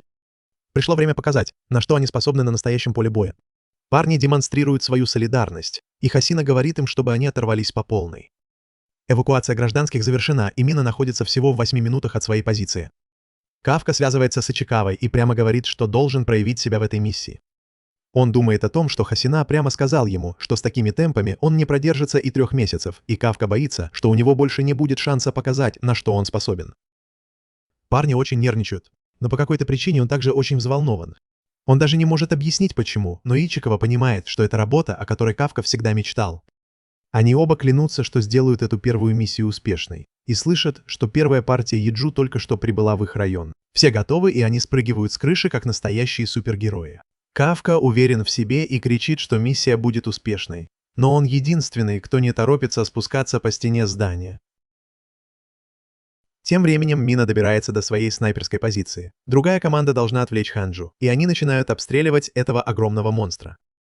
После нескольких атак гигантский зверь начинает двигаться, и Хасина с нетерпением ждет, когда все проявят себя. Бой начался, и Кафка удивлен, потому что это совсем не похоже на чертов экзамен. По какой-то причине он чувствует себя очень спокойно. Теперь Кафка чувствует, что его костюмы действительно прикрывают его спину. Он уверенно использует свою боевую мощь. Но, черт возьми, его сбивает с ног Аяджу. Его боевая мощь все еще составляет жалкий 1%. Кикру учит его, что он слишком далеко впереди и должен оставаться в тылу. Некоторые ветераны очень недовольны тем, что им приходится сражаться вместе с новичками. Они хотят, чтобы эти новички просто убрались с дороги и спрятались где-нибудь. Ветераны решают перестраховаться и подождать, пока передовые отряды найдут слабые места этих чертовых Яджу. Но они все шокированы, когда Кикуру начинает уничтожать этих монстров, как настоящий профессионал. Она не собирается сидеть и ждать. Она атакует все, что кажется слабым местом. Кикуру уничтожает кучу Яджу, и ветераны в восторге, потому что новички обычно не обладают такой силой. Кикуру краснеет, когда Кафка хвалит ее, говоря, что она отлично справилась. Но она раздражается, когда ее костюм фиксирует учащенное сердцебиение. Тем временем остальные команды работают вместе, чтобы уничтожить Еджу. Но Айхару в шоке, когда видит, что Ичикава в одиночку уничтожает одного из них. Ичикава объясняет, что заменил разрывные патроны в своей винтовке на замораживающие. Он хочет замедлить чертового Яджу, пока сражается. Это больше подходит для его стиля, и Ичикава уверен, что как только он освоится, он станет еще лучшим охотником на кайдзю. Но этого ему недостаточно. Ичикава думает о том, чтобы стать еще сильнее, чтобы Кафке больше никогда не пришлось превращаться. Другие лучшие бойцы и команда тоже демонстрируют свои навыки, уничтожая кучу Яджу. Остальные члены отряда не могут поверить, насколько сильны новички. Даже лидеры не знали, что в них это есть. Кагараги и Изума начинают соревноваться, кто уничтожит больше кайдзю, и один из командиров взвода прямо-таки превращается в пуму, глядя на них. Хасина сообщил ей, что средняя боевая мощь новобранцев выше, чем в предыдущие годы. Есть несколько выдающихся бойцов, и они заставляют всех остальных выкладываться по полной. Поступают сообщения о том, что Яджу уничтожают, и Кафка в шоке, узнав, что Ичикава и Айхару тоже продвигаются вперед. Кафка начинает чувствовать себя подавленным, думая, что он всех сдерживает, когда они так усердно работают. Он задается вопросом, может ли он что-нибудь сделать, но потом его осеняет. Ветераны хотели подождать и найти слабые места Яджу. Кафка смотрит на одного из мертвых Яджу и решает, что будет сражаться по-своему. Остальные в шоке, когда видят, что Кафка возится с трупом. Он по колено в этом дерьме и понимает, что даже при 1% мощности костюм позволяет легко разорвать тело кайдзю. Это чертовски полезно. Он думает, что им стоит подключить к этим костюмам клининговую индустрию. Кафка выясняет строение кайдзю, но ядро находится не там, где обычно у грибковых монстров. Он начинает искать и, черт возьми, в шоке, когда находит его. Он сообщает Хасане, что ядро Яджу находится у основания его шеи. Кафка даже рассказывает, как лучше всего атаковать его тем, у кого слабая сила атаки. Но вот в чем загвоздка. Кафка обнаруживает, что у этих Яджу есть репродуктивные органы. Эти белые бугорки на их задницах. Да, если их не уничтожить, из мертвых тел могут появиться новые кайдзю. Хасина в шоке от открытий Кафки, и он говорит Канамида, чтобы тот распространил информацию, а Хасина снова хвалит Кафку. И Кафка не может поверить, что он действительно помогает силам обороны. Кафка спешит позаботиться о телах побежденных кайдзю, клянясь, что сделает все возможное, чтобы быть рядом с Миной. Но тут он замирает, когда раздается мощный взрыв, и Хасина сообщает ему, что началась основная атака на Ханджу. Они заманили Хонджу в целевую зону, а другие отряды удерживают его на месте огнем на подавление. Мина достает свое мегаоружие и готовится устроить ад. Когда все находится на безопасном расстоянии, Мина получает разрешение на стрельбу. Мина думает о своем соперничестве с Кафкой за звание самого крутого офицера и готова показать ему, чего добилась. От безумной силы, которую она высвобождает, земля под ее ногами рушится. Ее костюм сообщает, что боевая мощь Мины составляет невероятные 96%. Хасина наблюдает за ней и надеется, что Кафка внимательно следит за ней. Мина стреляет из своего оружия. И эта безумно мощная атака уничтожает огромного Ханджу. Хасина хотел, чтобы Кафка увидел силу человека, рядом с которым он пытается быть. Когда ядро Ханджу обнажено, Мина заряжает свое оружие еще одним патроном. Она снова стреляет, разрушая еще больше Ханджу, и Каноми сообщает, что его жизненные показатели исчезли. Эта тварь падает на землю, и Каноми немного удивляется, когда Мина заряжает третий патрон. Мина снова стреляет, и Каноми говорит, что Хонджу больше не двигается. Все в шоке, но они потрясены, когда Мина заряжает четвертый патрон в свое оружие. Каноми говорит, что Ханджу уже повержен, но Мина требует, чтобы Каноми дал ей приказ стрелять еще раз, и она стреляет. Мина прицеливается и снова стреляет в монстра. Кафка в восторге от Мины, а Хасина подходит, гадая, готов ли Кафка отказаться от своей цели. Быть рядом с Миной означает, что он должен соответствовать ее безумной силе. Хасина прямо говорит, что сам он на такое не способен. Его боевая мощь не так хороша, как у нее, когда дело доходит до дальнобойного оружия, поэтому он не может справиться с такими крупными целями, как она. Но когда дело доходит до кайдзю среднего и малого размера, это совсем другая история. В этот момент Кафка начинает паниковать, потому что кайдзю подкрадывается к Хасине сзади. Но это шанс для Хасины продемонстрировать свою силу, о которой он говорил. Одним движением Хасина разрезает Еджу на куски и смело заявляет, что он лучше Мины, когда дело доходит до монстров такого размера. Кафка даже не успел заметить его атаку, и Хасина объясняет, что его семья на протяжении многих поколений была кланом охотников на кайдзю. Он продолжает рассказывать, что капитан и вице-капитан лучшие в отряде, поэтому у них есть специальное снаряжение, адаптированное к их боевым стилям. Мина сообщает Хасине, что Ханджу повержен. Хасина говорит Кафке, что наконец-то пришло время для настоящего боя. Кафка в замешательстве, потому что Ханджу уже повержен. Но Хасина напоминает ему, что настоящая проблема — это рой Йиджу, все еще находящийся внутри его туши. Из нее начинает вылезать огромное количество Йиджу. Хасина говорит всем, что как только они разберутся с этой мелочью, они могут отправляться домой. Новобранцы думают, что он слишком спокоен, поэтому ветераны начинают подшучивать над ними за то, что они так легко сдались. Они полны решимости показать новичкам, что в бою важна не только грубая сила, поэтому они выходят на поле боя. Командир взвода Тошима говорит Кагураги и Изума, что они могут просто позволить ветеранам разобраться с этим. Но они не согласны. Они тоже хотят сражаться. Каноми замечает, что новобранцы совсем выбились из сил. Их боевая мощь и выносливость падают. Хасина говорит, что это важная миссия, но если они справятся, то перейдут на следующий уровень. Большинство офицеров заканчивают свою карьеру с боевой мощью от 20 до 30%. Но есть небольшая группа, которая преодолевает этот барьер и становится капитанами. Кикуру — единственный новобранец, достигший этого уровня, но Хасина думает, что может быть еще один. Этот человек Ичикова. Следующее, что мы видим, это Ичикова, который уничтожает еще одного кайдзю, и Айхару злится.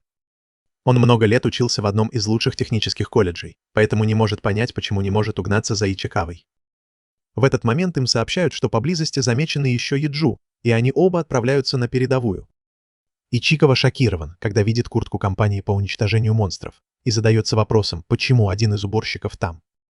Они пытаются объяснить, что уборщики пока не нужны, но их игнорируют. Таинственный парень просто разочарован, потому что репродуктивные органы, которыми он снабдил Яджу, были уничтожены.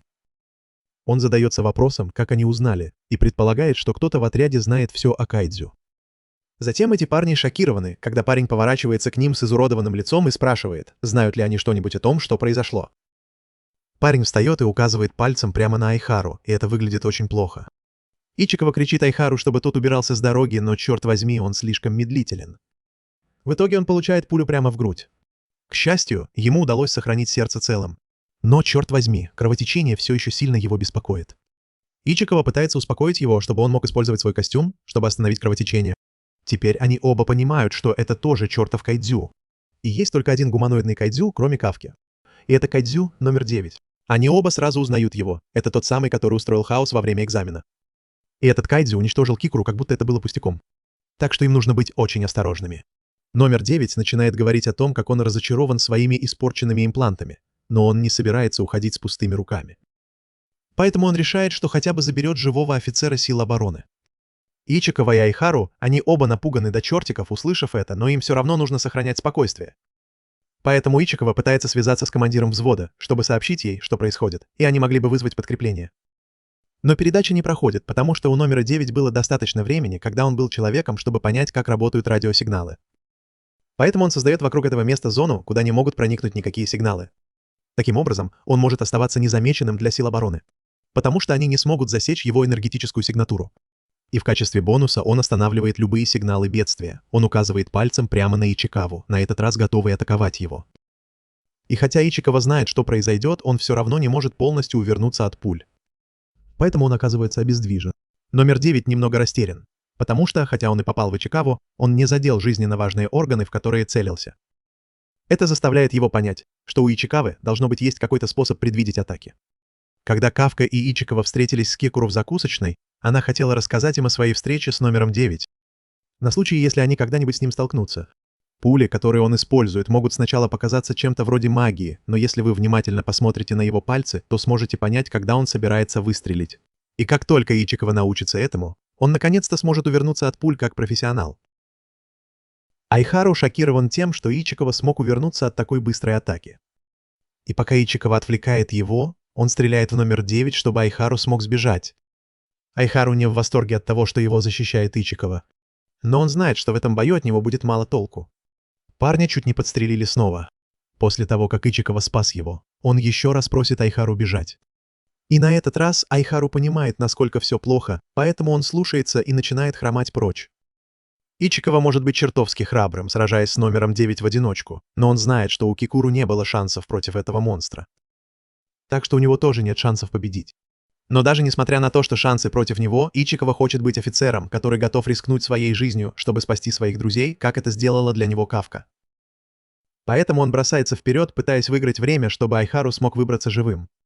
Пока он это делает, Айхару отступает и смиряется с тем, что Ичика сейчас намного сильнее его. Он не хочет этого признавать, но недавно он достиг предела в своих тренировках. Хасина сказал им, что большинство офицеров достигают плато силы примерно на 20-30% совместимости. Но он также сказал, что любой может преодолеть этот барьер, если приложит усилия. Айхару застрял на 20% в течение последних 2 недель. И несмотря на его желание стать сильнее, Ичикава так легко его превзошел. Он ненавидит себя за это. Ичикава все еще делает все возможное, чтобы сдержать номер 9. Но номер 9 уклоняется от всех выстрелов и подходит вплотную к Ичикаве, просто чтобы позлить его. Ичикава может кое-что знать о номере 9, но он еще многого не знает, и номер 9 этим воспользуется. Когда начинают лететь новые пули, поднимается облако пыли. Похоже, Ичикава погиб, но, к счастью, Айхару возвращается как раз вовремя, чтобы спасти его. Он больше не жалеет себя и не ждет, что его спасут. Поэтому он решает, что на этот раз спасет Ичикаву. Хотя у него все еще дыра в груди, так что он не может переусердствовать. Ичикава не может понять, зачем Айхару вернулся сюда и подвергает себя опасности. Но если бы он этого не сделал, Ичикава был бы уже мертв. И в довершение всего, номер 9 сказал, что его барьер не пропускает ничего без его разрешения. Так что Айхару никак не мог выбраться отсюда. У них нет другого выбора, кроме как держаться вместе и победить номер 9. Хотя Айхару не сможет помочь из-за своей травмы, он говорит, что сделает все возможное, чтобы создать брешь для Ичикавы. И как только он это сделает, Ичикава изо всех сил ударит номер 9. Они оба соглашаются с планом, поэтому Ичикава бросается вперед, а Айхару пригибается и прикрывает его огнем. Пули, которыми они стреляют, особенные. Так что у них хорошо получается сдерживать номер 9. Но поскольку номер 9 считает Айхару большой занозой в заднице, он сначала нападает на него. Айхару не может увернуться, но, сосредоточившись, он чувствует приближение атаки и учится уклоняться от нее.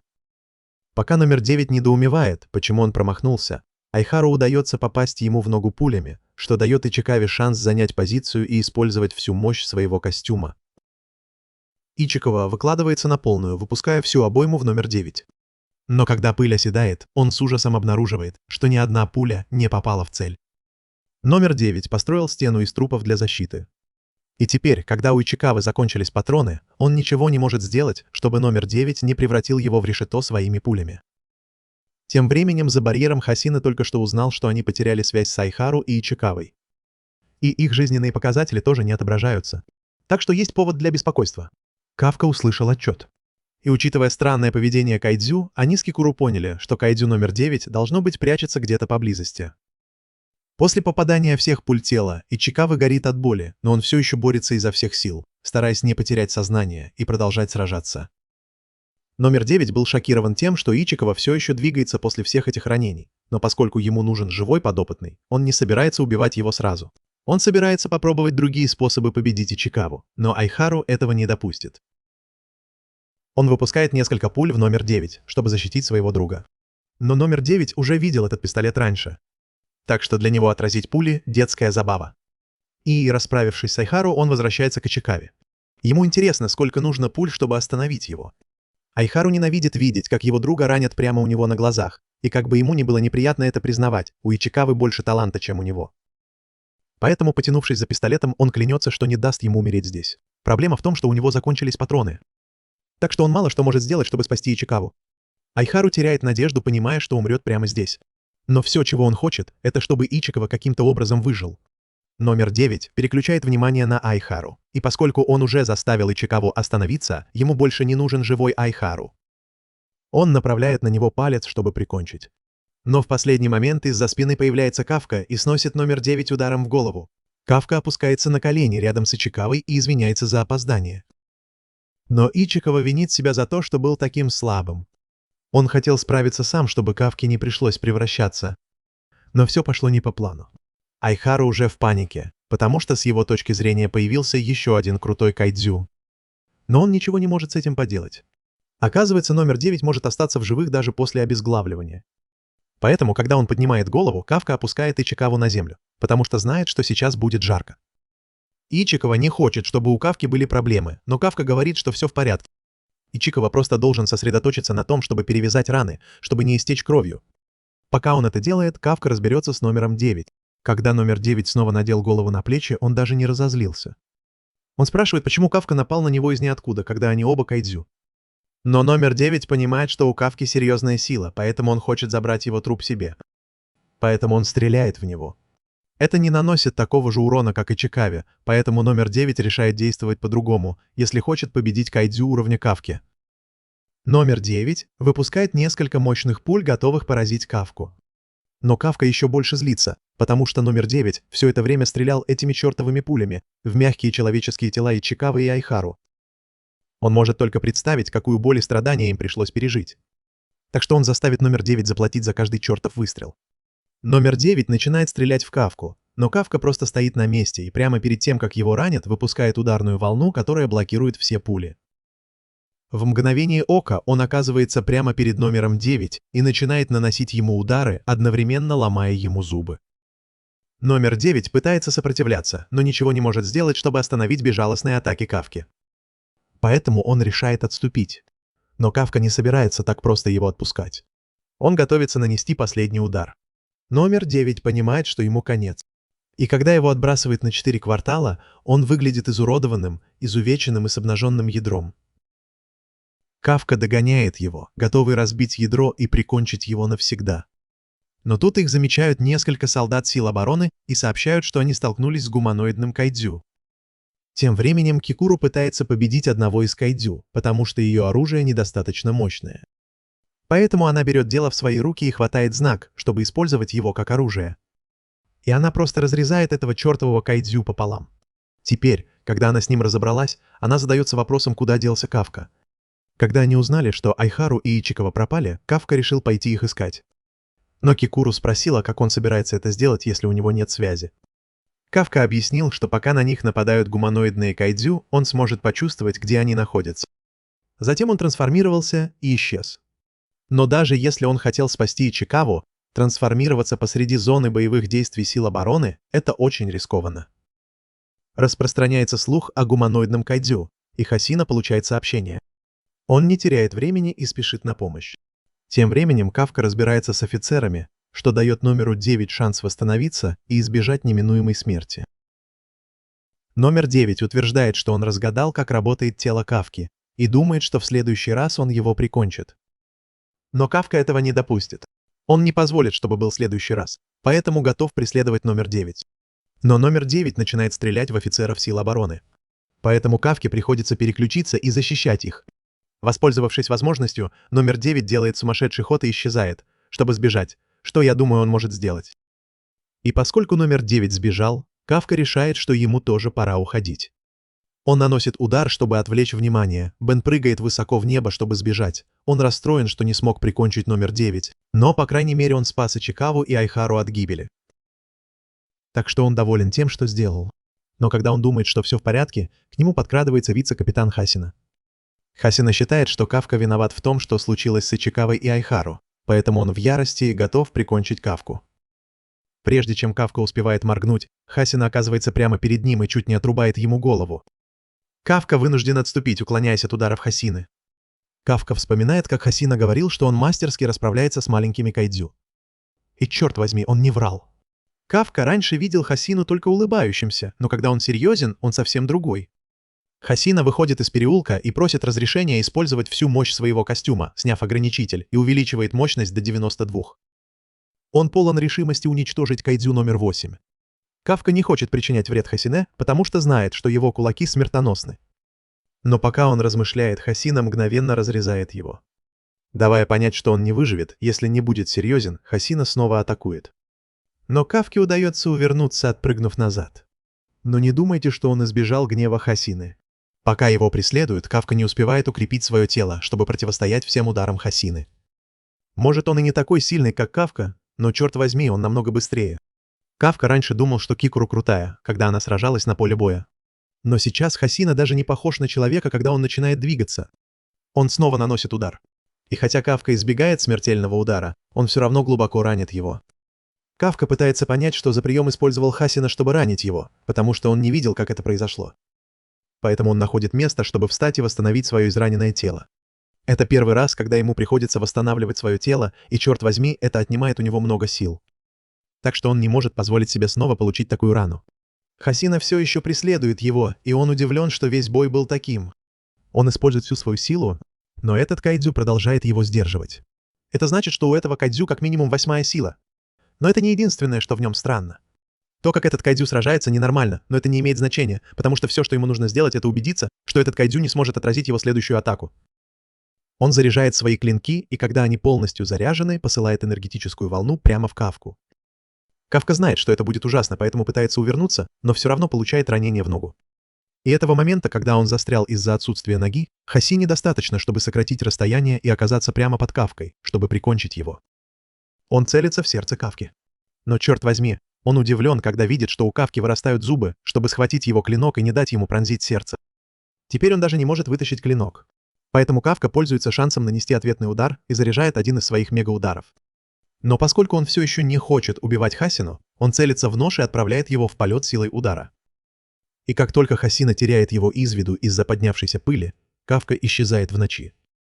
Хасина расстроен, потому что не смог победить кайдзю номер 8, но он все равно получил отчет о том, что произошло.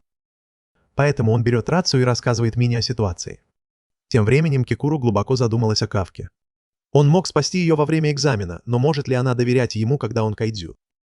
И тут появляется Кафка, вернувшись в человеческий облик, и на ее взволнованном лице написано, что она действительно любит его. Кафка извиняется за свою безрассудность, потому что знает, что она, должно быть, очень волновалась. У него мало сил после того, как он восстанавливался после боя с Хасиной. Поэтому он чуть не падает, и Кикуру приходится его поддерживать. Кафка извиняется за то, что не прикончил кайдзю номер 9. Но Кикуру говорит ему, что все в порядке, потому что она планирует отомстить лично и сделать это своими руками. Кафка улыбается ей, но потом уходит, хотя он в ужасном состоянии. Он говорит, что хочет отправиться к Ичикаве и Ихара, потому что они сильно пострадали. Но Кикуру хватает его и спрашивает, есть ли у него медицинское образование, чтобы помочь именительных.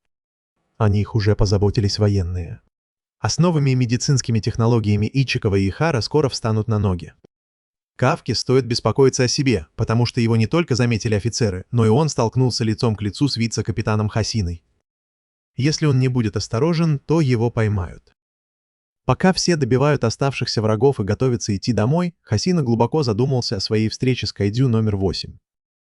Мина подходит к нему, потому что редко видит его таким подавленным и решает сфотографировать этот редкий момент.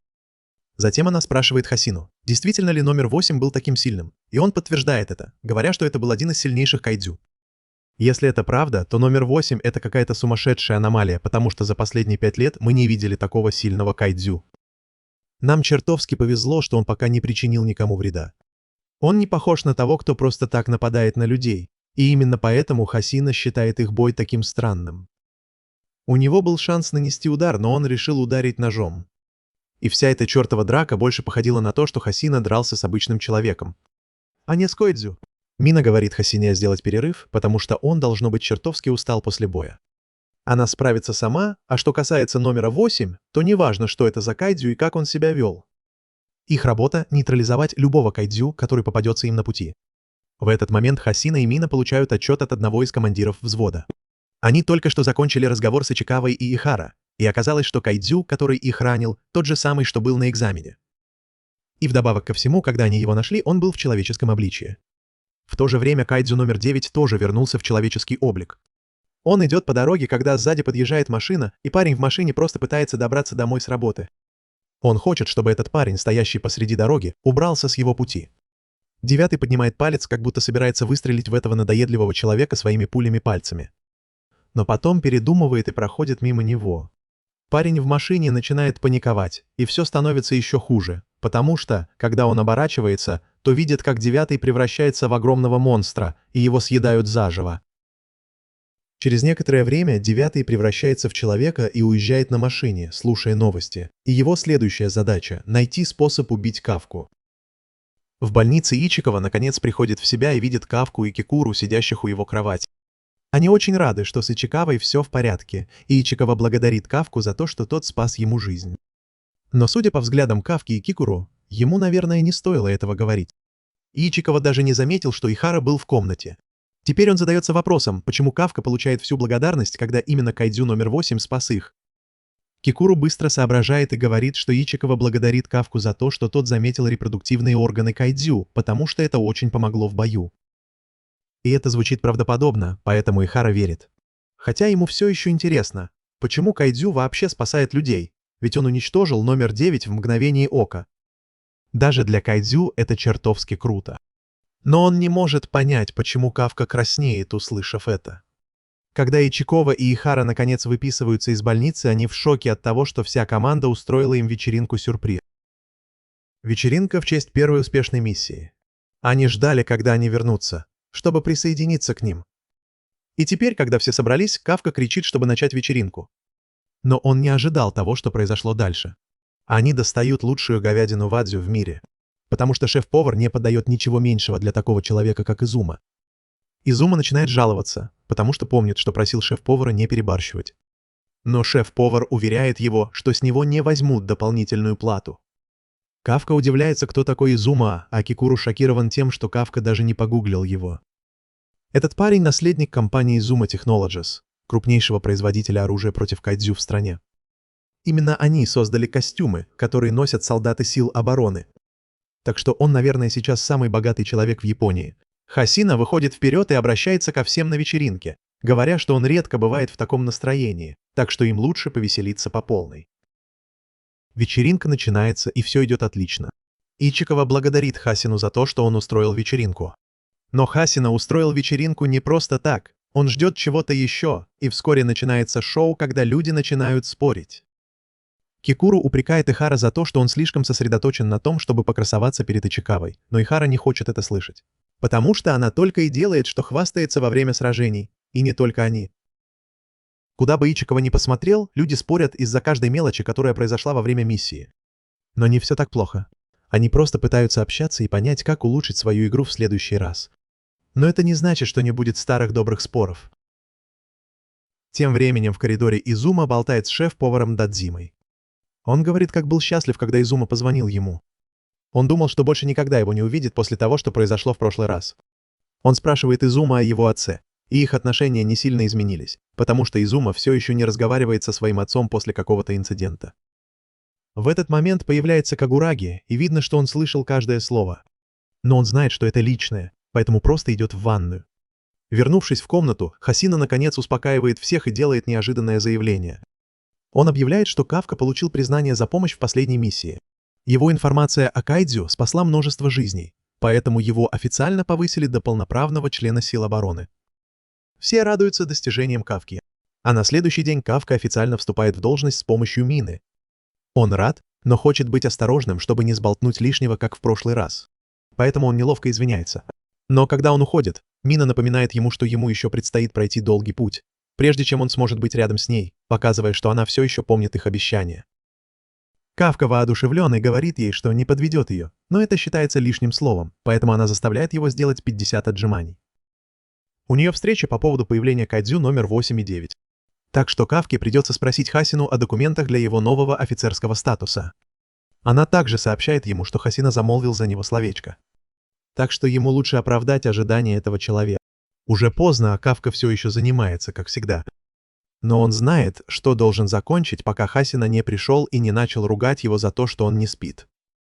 Поэтому он решает закончить на сегодня и уйти. Но когда он выходит из комнаты, он замечает, что в тренировочном зале все еще горит свет. Любопытство берет вверх, и он идет правее. И тут он замечает Хасину, который тренируется. Хасина тренируется с помощью мысленных образов, представляя битву, которая произошла днем. Он пытается понять, как мог бы нанести больше ударов, и настроен серьезно. Это немного пугает Кафку, и он падает. Наконец Хасина замечает его и начинает ругать за то, что он опять не спит допоздна. Кафка спрашивает Хасину, почему он тоже тренируется так поздно. Хасина объясняет, что ему нужно быть готовым к встрече с кайдзю номер 8 в следующий раз. Он прокручивает бой в голове и понимает, что с самого начала все сделал неправильно. Если бы он с самого начала выложился по полной, то мог бы победить. Обычные офицеры не справились бы с таким сильным зверем, как 8 или 9, поэтому Хасина должен быть тем, кто справится с ним. Кафка видит, как усердно Хасина работает, чтобы защитить всех. Поэтому он обещает, что будет стараться изо всех сил, чтобы оправдать ожидания Хасина. Но Хасина не верит ему и берет Кафку в захват. Он говорит, что Кафка много болтает, когда его боевые способности все еще на уровне 1%. Но если Кафка так сильно хочет помочь, Хасина не против, чтобы он пока соответствовал 1% его ожиданий. Хасина заканчивает тренировку и возвращается в главный офис, а Кафке говорит, чтобы тот поскорее ложился спать. Но в небе становится опасно, новый гуманоидный кайдзю готовится к атаке со своей командой воздушных кайдзю. Некоторое время спустя Хасина думает о том, что кайдзю номер 8 двигается как человек, а кайдзю номер 9 может говорить и маскироваться под человека. Хасина начинает волноваться, потому что с кайдзю происходит что-то странное. Тем временем Кафка думает о том, что сказал ему Хасина, и решает, что не может его подвести. Кафка ложится спать, но черт возьми, он поражен, когда видит, как с неба льется огонь. Вся база разрушена огромным количеством огненных шаров, и команда Кафки просыпается и видит, что вокруг царит хаос. Каноми говорит Хасине, что они видят множество кайдзю на базе. Эти монстры атакуют их с воздуха, и у каждого из них рейтинг стойкости выше 6. Но самое страшное — они все ханджу. На земле один из этих зверей разрушает базу мощной атакой. Поскольку Мины нет рядом, Хасина берет командование на себя. Он приказывает заманить как можно больше кайдзю в тренировочный зал и убедиться, что ни один из них не покинет базу. Они не получают никаких сообщений о повреждениях за пределами базы, поэтому Хасина задается вопросом, не охотятся ли кайдзю за самой базой. Кафка в ужасе от того, что база горит, и он знает, что эти кайдзю-виверны — серьезная проблема. Но потом он останавливается и понимает, что если они виверны, то что-то определенно не так. В другом месте Хасина собирает всех, у кого есть винтовки, и говорит им идти в центр базы, они будут заманивать кайдзю и стрелять в них. В этот момент Кафка сообщает Хасине, что обычно за год видят всего около дюжины кайдзю-виверн. И всегда было одно и то же. Они всегда появлялись поодиночке. Хасина считает, что если на этот раз они пришли группой, значит что-то заставило их забыть о гордости и действовать с определенной целью. Он предполагает, что у них есть крутой лидер. И тут перед Хасиной появляется этот лидер и говорит, что цель обнаружена. Хасина говорит Кафке, что сейчас повесит трубку. Лидер прямо спрашивает, самый ли Хасина крутой человек на базе. Но Хасина просто в шоке, что он может говорить. Мины нет рядом, поэтому Хасина утверждает, что он самый сильный. И лидер решает, что его добыча — это Кафка. В этот момент Каноми сообщает, что этот лидер кайдзю класса Декаю с рейтингом стойкости 8-3. Хасина говорит своей правой руке разобраться с другими кайдзю, чтобы он мог сосредоточиться. Но ему нужно быстро увернуться от атаки Декаю. Монстр впечатлен, говоря, что Хасина прошел испытание, прежде чем нанести еще одну безумную атаку. Хасина снова уклоняется, что еще больше радует Декаю. Он решает, что пора начинать уничтожение. И его крик заставляет кричать всех остальных кайдзю. Хасина понимает, что они реагируют на его боевой клич, подтверждая, что они охотятся за базой. В этот момент ему нужно увернуться от еще одной атаки, и он замечает, что удары монстра похожи на удар метеорита. Он знает, что если его ударят, то игра будет окончена, поэтому продолжает уклоняться от атак. Ему удается нанести удар. Но черт возьми, кожа зверя еще крепче, чем у кайдзю номер 8. Тем временем остальные пытаются сражаться с кайдзю. Они не могут нанести никакого урона, и они в шоке, когда Кафка говорит им перестать атаковать их спереди и бить сзади. Видите ли, кайдзю виверны — легкая мишень спереди, когда они летят, поэтому у них там толстая кожа, но кожа на спине тонкая, чтобы уменьшить вес. И ядра тоже сзади. Остальные впечатлены знаниями Кафки, поэтому они меняют построение, чтобы атаковать кайдзю сзади. Идзума и Кагараги объединяются, чтобы сразиться с одним из этих зверей, а Кагараги отвлекает его. Идзума использует всю свою боевую мощь, чтобы атаковать. Но ему нужно быстро увернуться, когда другой кайдзю нападает на него. Это ужасно, потому что эти кайдзю работают вместе и прикрывают друг друга. Никто не знает, что делать, поэтому все в шоке, когда Кикуру говорит, что есть другой способ. В этот момент Кикуру молниеносно приближается и начинает уничтожать кайдзю. Она достает новое оружие и прямо заявляет, что ее план — высвободить свою неудержимую силу и пробить их переднюю броню. Оказывается, в подземном хранилище оружия на базе Кикуру была в шоке, когда узнала, что для нее сделали специальное оружие. Обычно его получают только капитаны, но для Кикуру сделали исключение. Уровень угрозы кайдзю растет, а Кикуру занимает третье место среди самых сильных офицеров на базе. Теперь к ней относятся как к ключевому игроку. Мина объявляет, что Кикуру официально является третьим по силе оружием после капитана и вице-капитана. Ее задача — уничтожить этих кайдзю. В настоящем Кикуру понимает, что это оружие очень мощное. Единственный минус в том, что оно ужасно выглядит и не соответствует ее стилю. У всех отвисает челюсть, когда они видят, какой урон она наносит.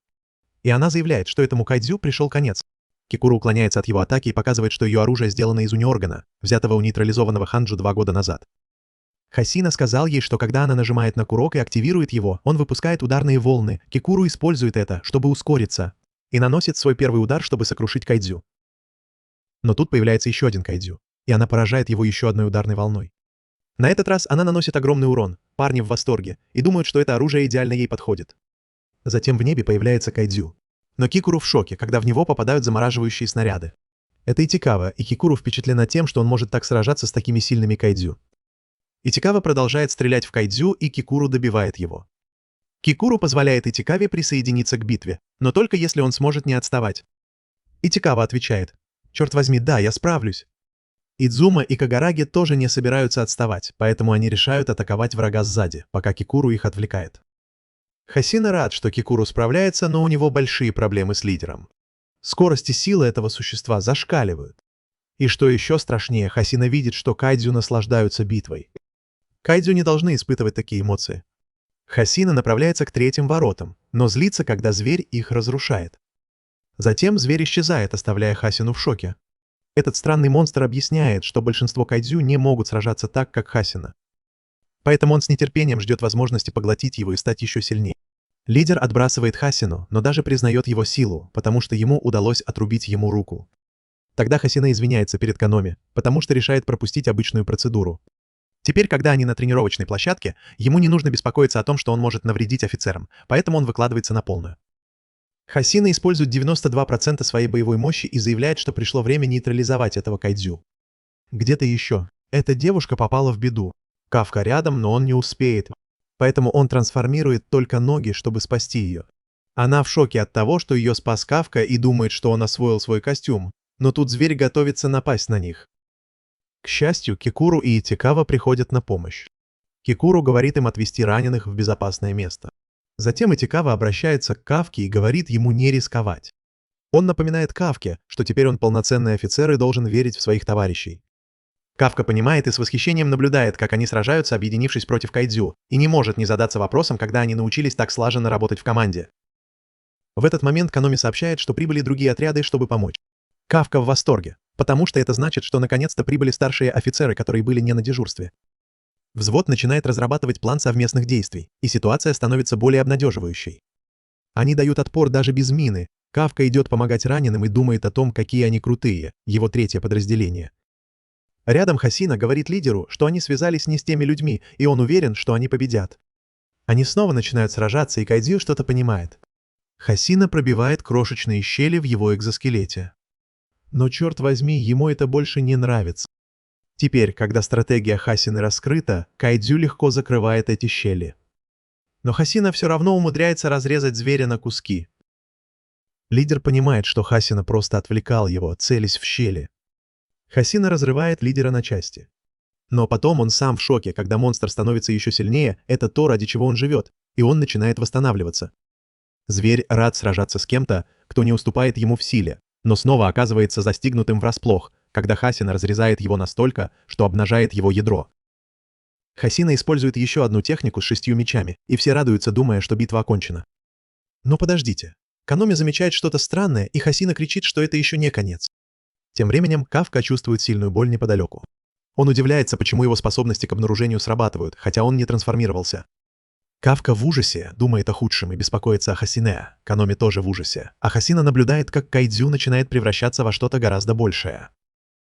Он понимает, что позиция Коры, должно быть, изменилась, поэтому он не смог полностью уничтожить его. Кайдзю выпускает сверхгорячий пар, и Хасина рад, что привел его на тренировочную площадку. В этот момент Каноми сообщает, что стойкость Кайдзю растет, и она не может поверить в это число, зверь заканчивает трансформацию. И она объявляет, что его стойкость теперь равна 9. Кафка в ужасе от того, во что он превратился, и Кайдзю издает чудовищный рев. Кайдзю вырос до невероятных размеров. И бедный Хасина в полном дерьме, потому что он больше не в своей стихии. Трансформация Кайдзю даже заставила Кафку что-то почувствовать, и он понимает, что что-то не так. Поэтому Кафка бежит к Хасине и Кайдзю, чтобы помочь. Кайдзю пытается раздавить Хасину как жука, но тот уворачивается и бежит по руке Кайдзю, нанося удары как сумасшедший. Хасина выкладывается на полную, но его клинки не могут пробить такую огромную разницу в размерах. Вот почему он всегда ненавидит сражаться с этими гигантскими кайдзю, но теперь он застрял в этой передряге, ему приходится полагаться на свою скорость, чтобы не попасть под удар и поразить ядро кайдзю, когда у него есть шанс. Но вдруг Хасина чувствует мучительную боль во всем теле, потому что он слишком сильно напрягается. Прошло 10 минут с тех пор, как он выложился на полную. Каноми умоляет его остановиться, пока он не навредил себе. Но в пылу битвы Хасина не может позволить себе расслабиться. Он понимает, что у него осталась всего минута, прежде чем он погибнет. Поэтому он пытается использовать это время по максимуму, подкрадываясь к кайдзю, используя ближайшее здание. Но черт возьми, когда Хасина прыгает в воздух, чтобы атаковать, он в шоке обнаруживает, что у кайдзю есть глаза на затылке. Гигант видит, что Хасина приближается и уворачивается от него, отправляя его в полет через весь город. Этот последний удар лишил Хасину последних сил, отключил его максимальную мощность и отправил в путешествие по воспоминаниям. Когда Хасина был еще совсем юным, его отец восхищался им за то, что он был гением владения клинком. Если бы он родился 200 лет назад, он был бы настоящей легендой.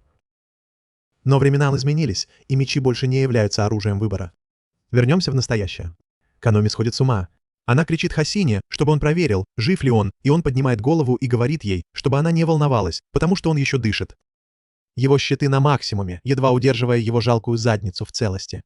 Возможно, он и выжил, но у него закончились идеи. Все, что он пробовал до сих пор, было бесполезно. Он спрашивает Каноми, как дела у остальных членов команды. Она сообщает ему, что гражданские почти вышли из опасной зоны, а виверны гибнут как мухи. Хасина рад слышать, что все держится. Поэтому он решает продолжать сражаться, даже если это будет стоить ему жизни. Каноми умоляет его остановиться, но он не слушает. Он подпрыгивает в воздух и наносит удар кайдзю. Но рана мгновенно заживает. Теперь кайдзю точно знает, что у Хасины нет ни единого шанса победить его. И что делает кайдзю? Он посылает за ним взрывающуюся виверну, и Хасина снова отправляется в путешествие по воспоминаниям. Его отец прямо сказал ему отказаться от мечты стать членом сил обороны, потому что навыки владения мечом не помогут против кайдзю. Люди уже давно говорят ему, что его навыки владения мечом бесполезны против кайдзю. Но потом появляется Мина и меняет все. Вместо того, чтобы ругать его, она просит Хасину присоединиться к ее отряду, потому что он именно тот человек, который ей нужен. Она не умеет обращаться с мечом, поэтому хочет, чтобы Хасина был рядом с ней, чтобы расчищать путь, когда ей нужно прицелиться и уничтожить цель. Мина оставила его в лагере, пока сама занимается своими делами. Хасина не позволит этому месту пасть, чего бы это ни стоило. Поэтому он продолжает наносить удары кайдзю, используя все известные ему приемы, но кайдзю ловит его и собирается раздавить как жука. Кафка видит, что происходит, и спешит на помощь, готовый превратиться и спасти жалкую задницу Хасины. Но прежде чем он успевает сделать что-то супергеройское, он слышит голос Мины по рации, и Хасина чувствует облегчение, потому что знает, что победа уже близко. И в тот же момент Кайдзю получает удар и теряет руку. Мина стоит на крыше и стреляет из рельсотрона, и она не шутит. Она отстреливает вторую руку Кайдзю, прежде чем отскочить, чтобы не получить ответный удар. Кайдзю все еще восстанавливается, поэтому Каноми говорит Мине, что его ядро должно быть где-то на спине. Мина снова прицеливается, а Хасина уже измотан. Но он все еще готов сражаться. Он полон решимости сделать все, что в его силах, даже с израненным телом. Чтобы Мина могла прицелиться, он снова включает свой костюм на 63% мощности, чтобы нанести удар по ногам и бедрам Кайдзю, замедляя его. Но Каноми волнуется, говоря, что он уже выжил из костюма все, что мог, и дальнейшее использование может навредить ему. Хасина прекрасно понимает, на какой риск он идет. Но даже после его отчаянной атаки Кайдзю может восстановиться за долю секунды. Хасина не наносит достаточно урона, чтобы обездвижить этого зверя. Его мощность слишком мала. И он не знает, как победить Кайдзю с помощью взрывной силы, которая ему нужна. Но тут неожиданно появляется Кикуру, размахивая топором и пытаясь помочь Хасине. Но даже с ее невероятной силой она все равно слишком слаба, чтобы оставить хоть царапину на прочном экзоскелете Кайдзю. Возможно, она не сможет победить Кайдзю в одиночку, но ее присутствие наводит Хасину на мысль. Поэтому он говорит ей продолжать атаковать и следовать его примеру, чтобы она могла наносить удары по ранам, которые он наносит Кайдзю. Кикуру соглашается с планом, и они вдвоем приступают к его осуществлению. Хасина разрезает панцирь Кайдзю, а Кекуру наносит мощный удар по обнаженной плоти. Кажется, атака сильно ранила Кайдзю, потому что он кричит от боли и падает на колени. Они успешно обездвижили его, по крайней мере на время. Но напряжение, которое Кикуру испытывает, наконец-то дает о себе знать. Она теряет сознание. Хасина понимает, что Кикуру пока не в состоянии сражаться, но он не волнуется, потому что они уже выиграли достаточно времени, чтобы Мина заняла позицию для решающего выстрела. Она выпускает мощный заряд, разнося спину Кайдзю в клочья и обнажая его ядро. Когда ядро обнажено, Мина готова покончить с Кайдзю раз и навсегда, но Каноми предупреждает ее, что у нее осталась всего одна пуля, так что ей лучше не промахнуться. Все силы обороны прикрывают Мину, чтобы она могла сосредоточиться на прицеливании. Благодаря объединенным усилиям сил обороны и Хасины, который выкладывается на полную, чтобы нанести урон, Кайдзю отвлекается, и Мина делает идеальный выстрел. Ядро Кайдзю разлетается на куски, а части его тела разлетаются во все стороны. Похоже, битва наконец-то закончилась, и все начинают ликовать, празднуя свою эпическую победу. Кафка переполнен эмоциями, видя, как усердно все работали и как круто они выглядели во время битвы. Это вдохновляет его стать сильнее, чтобы однажды он мог сражаться рядом с Миной. Итикава шутит про перекошенное лицо Кафки, и Кафка считает, что это слишком жестоко. Но потом Итикава говорит ему, что он тоже хочет стать сильнее, так что им стоит объединиться и вместе работать над достижением своих целей. Тем временем Кикуру, Хасина и Мина разговаривают, и Хасина говорит Кикуру, что они с Миной позаботятся об остальных вивернах. Но Мина говорит, что Хасине тоже нужно отдохнуть. На самом деле это касается и ее, потому что она выложилась на полную после последнего выстрела. Поэтому командиры отрядов просят ее оставить отставших на их попечение. Пока они обсуждают план зачистки, Мина чувствует, что что-то не так, и через мгновение они все видят нечто ужасающее. Они смотрят в небо и видят огромную массу, парящую там. Она состоит из виверн, которые превратились в бомбы. Чем больше виверн присоединяется к этой массе, тем мощнее становится бомба. Если она взорвется, это будет похоже на ядерный взрыв. Некоторые офицеры начинают стрелять в нее, пытаясь сбить. Но это слишком рискованно, потому что может привести к немедленному взрыву. Мина отдает приказ об эвакуации, но у них нет времени из-за радиуса взрыва бомбы. Затем Хасину вызывает едва живой Кайдзю, и он насмехается над ними, говоря, что это ничья, потому что даже если они уничтожат его ядро, он заберет их всех с собой. Мина в замешательстве, не зная, что делать, потому что у нее закончились патроны. Но тут она видит, как мимо нее пробегает Кафка, и Итикава уже знает, что задумал Кафка, поэтому умоляет его остановиться. Но Кафка продолжает бежать, и Хасина пытается остановить его, потому что все еще считает Кафку слабаком, который ничем не может помочь. Но когда он догоняет его, то понимает, что Кафка бежит как спринтер. Он не должен был так бегать с мощностью костюма всего в 1%. Кафка начинает трансформироваться на бегу, и когда он полностью меняется, все в шоке. Каноми начинает получать данные о новом Кайдзю на поле боя, и у этого парня сила духа 9-8. В этом нет никаких сомнений, потому что все уверены, что перед ними кайдзю номер 8. Хасина всегда чувствовал, что с Кафкой что-то не так. Но в итоге он так сильно полюбил его, что даже не думал, что Кафка может быть кайдзю номер 8. 8. Кафка извиняется перед Хасиной за то, что обманывал его все это время и подвел. Он извиняется перед Кикуру за то, что раскрыл свое прикрытие. Даже после того, как она пообещала хранить его секрет. Он также извиняется перед Этикавой за то, что так рисковал. Но у него нет другого выбора, если он хочет всех спасти. Они все рисковали своими жизнями и сражались сегодня изо всех сил. Он не может быть единственным, кто ставит свою безопасность выше жизней других. Затем он включает свои ускорители, о которых только что узнал, и взлетает в небо. Направляясь прямо к ядерной бомбе Кайдзю, он наносит такой сильный удар, что Кайдзю улетает на орбиту. Кафка падает на землю, и Мина приказывает всем включить щиты на максимальную мощность, прежде чем бомба взорвется. Взрыв не такой сильный, потому что Кафка отправил бомбу высоко в небо, но все равно все разрушено. Кафка использует свою энергию, чтобы защитить офицеров. Когда все успокаивается, он понимает, что теперь, когда его секрет раскрыт, ему будет очень больно. И тут Мина направляет на него пистолет и говорит, что берет его под стражу. После того, как они поймали Кафку, они созвали собрание, чтобы решить, что делать дальше. Но никто не ожидал, что среди них прячется Кайдзю, и не просто Кайдзю, а такой зверь, как Кафка. Поэтому заместитель директора считает, что с ним нужно разобраться немедленно. Но они должны держать это в секрете, потому что если СМИ узнают, это вызовет массовую панику и все такое. Ходят слухи, что какая-то другая страна экспериментирует с пересадкой мышц Кайдзю людям, и если они узнают о Кафке, то попытаются забрать его себе. Один из членов совета предлагает тайно убить Кафку и превратить его труп в оружие, но другой предлагает использовать Кафку как живое оружие Кайдзю. Они все сомневаются, не зная, что делать с Кафкой. Тогда главный босс, генеральный директор Шинамия, говорит, что примет решение после личной встречи с Кафкой. Тем временем Кафка сидит в своей камере спокойный и довольный. Его охранники не могут поверить, что такой парень, как он, может быть Кайдзю.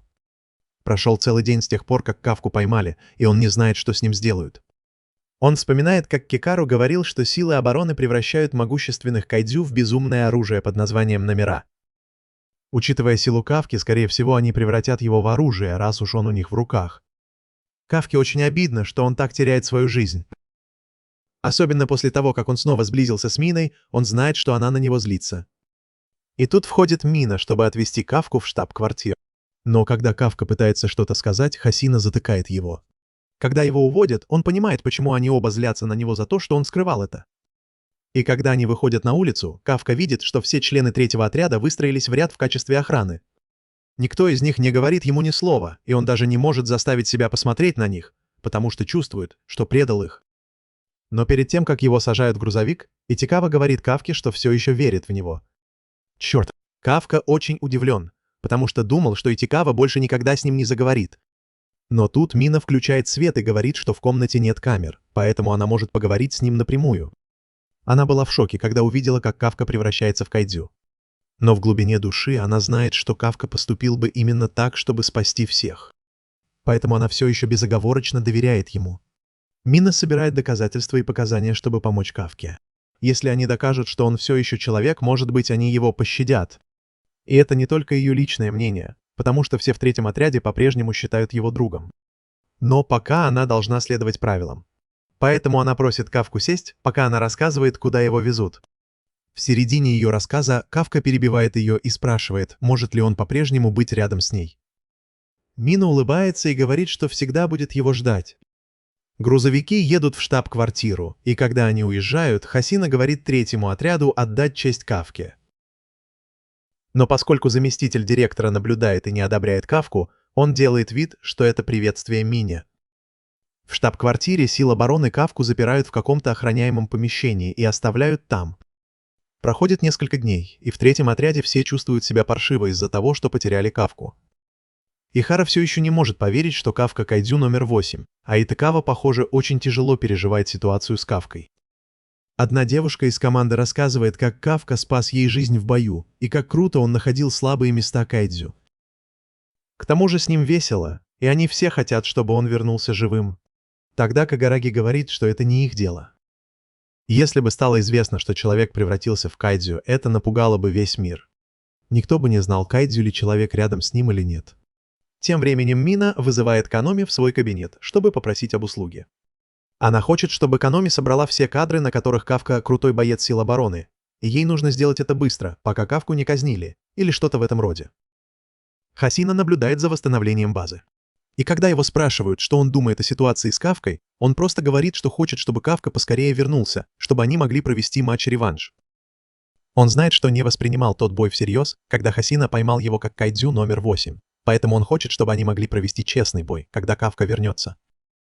Тем временем Кикуру стоит у кабинета генерала, готовясь поговорить со своим стариком. Она стучит в дверь и получает разрешение войти. Она обращается к отцу по званию и умоляет сохранить жизнь Кафки. Она говорит, что Кафка спас ее, но Шинамия считает, что это ее вина, что ее нужно было спасать. К тому же он только что сделал Кафке рентген, и в его груди не сердце, а ядро кайдзю. И это приводит его к выводу, что Кафка просто кайдзю. Он не позволит ни одному из этих ублюдков жить после того, как они убили маму Кикуру.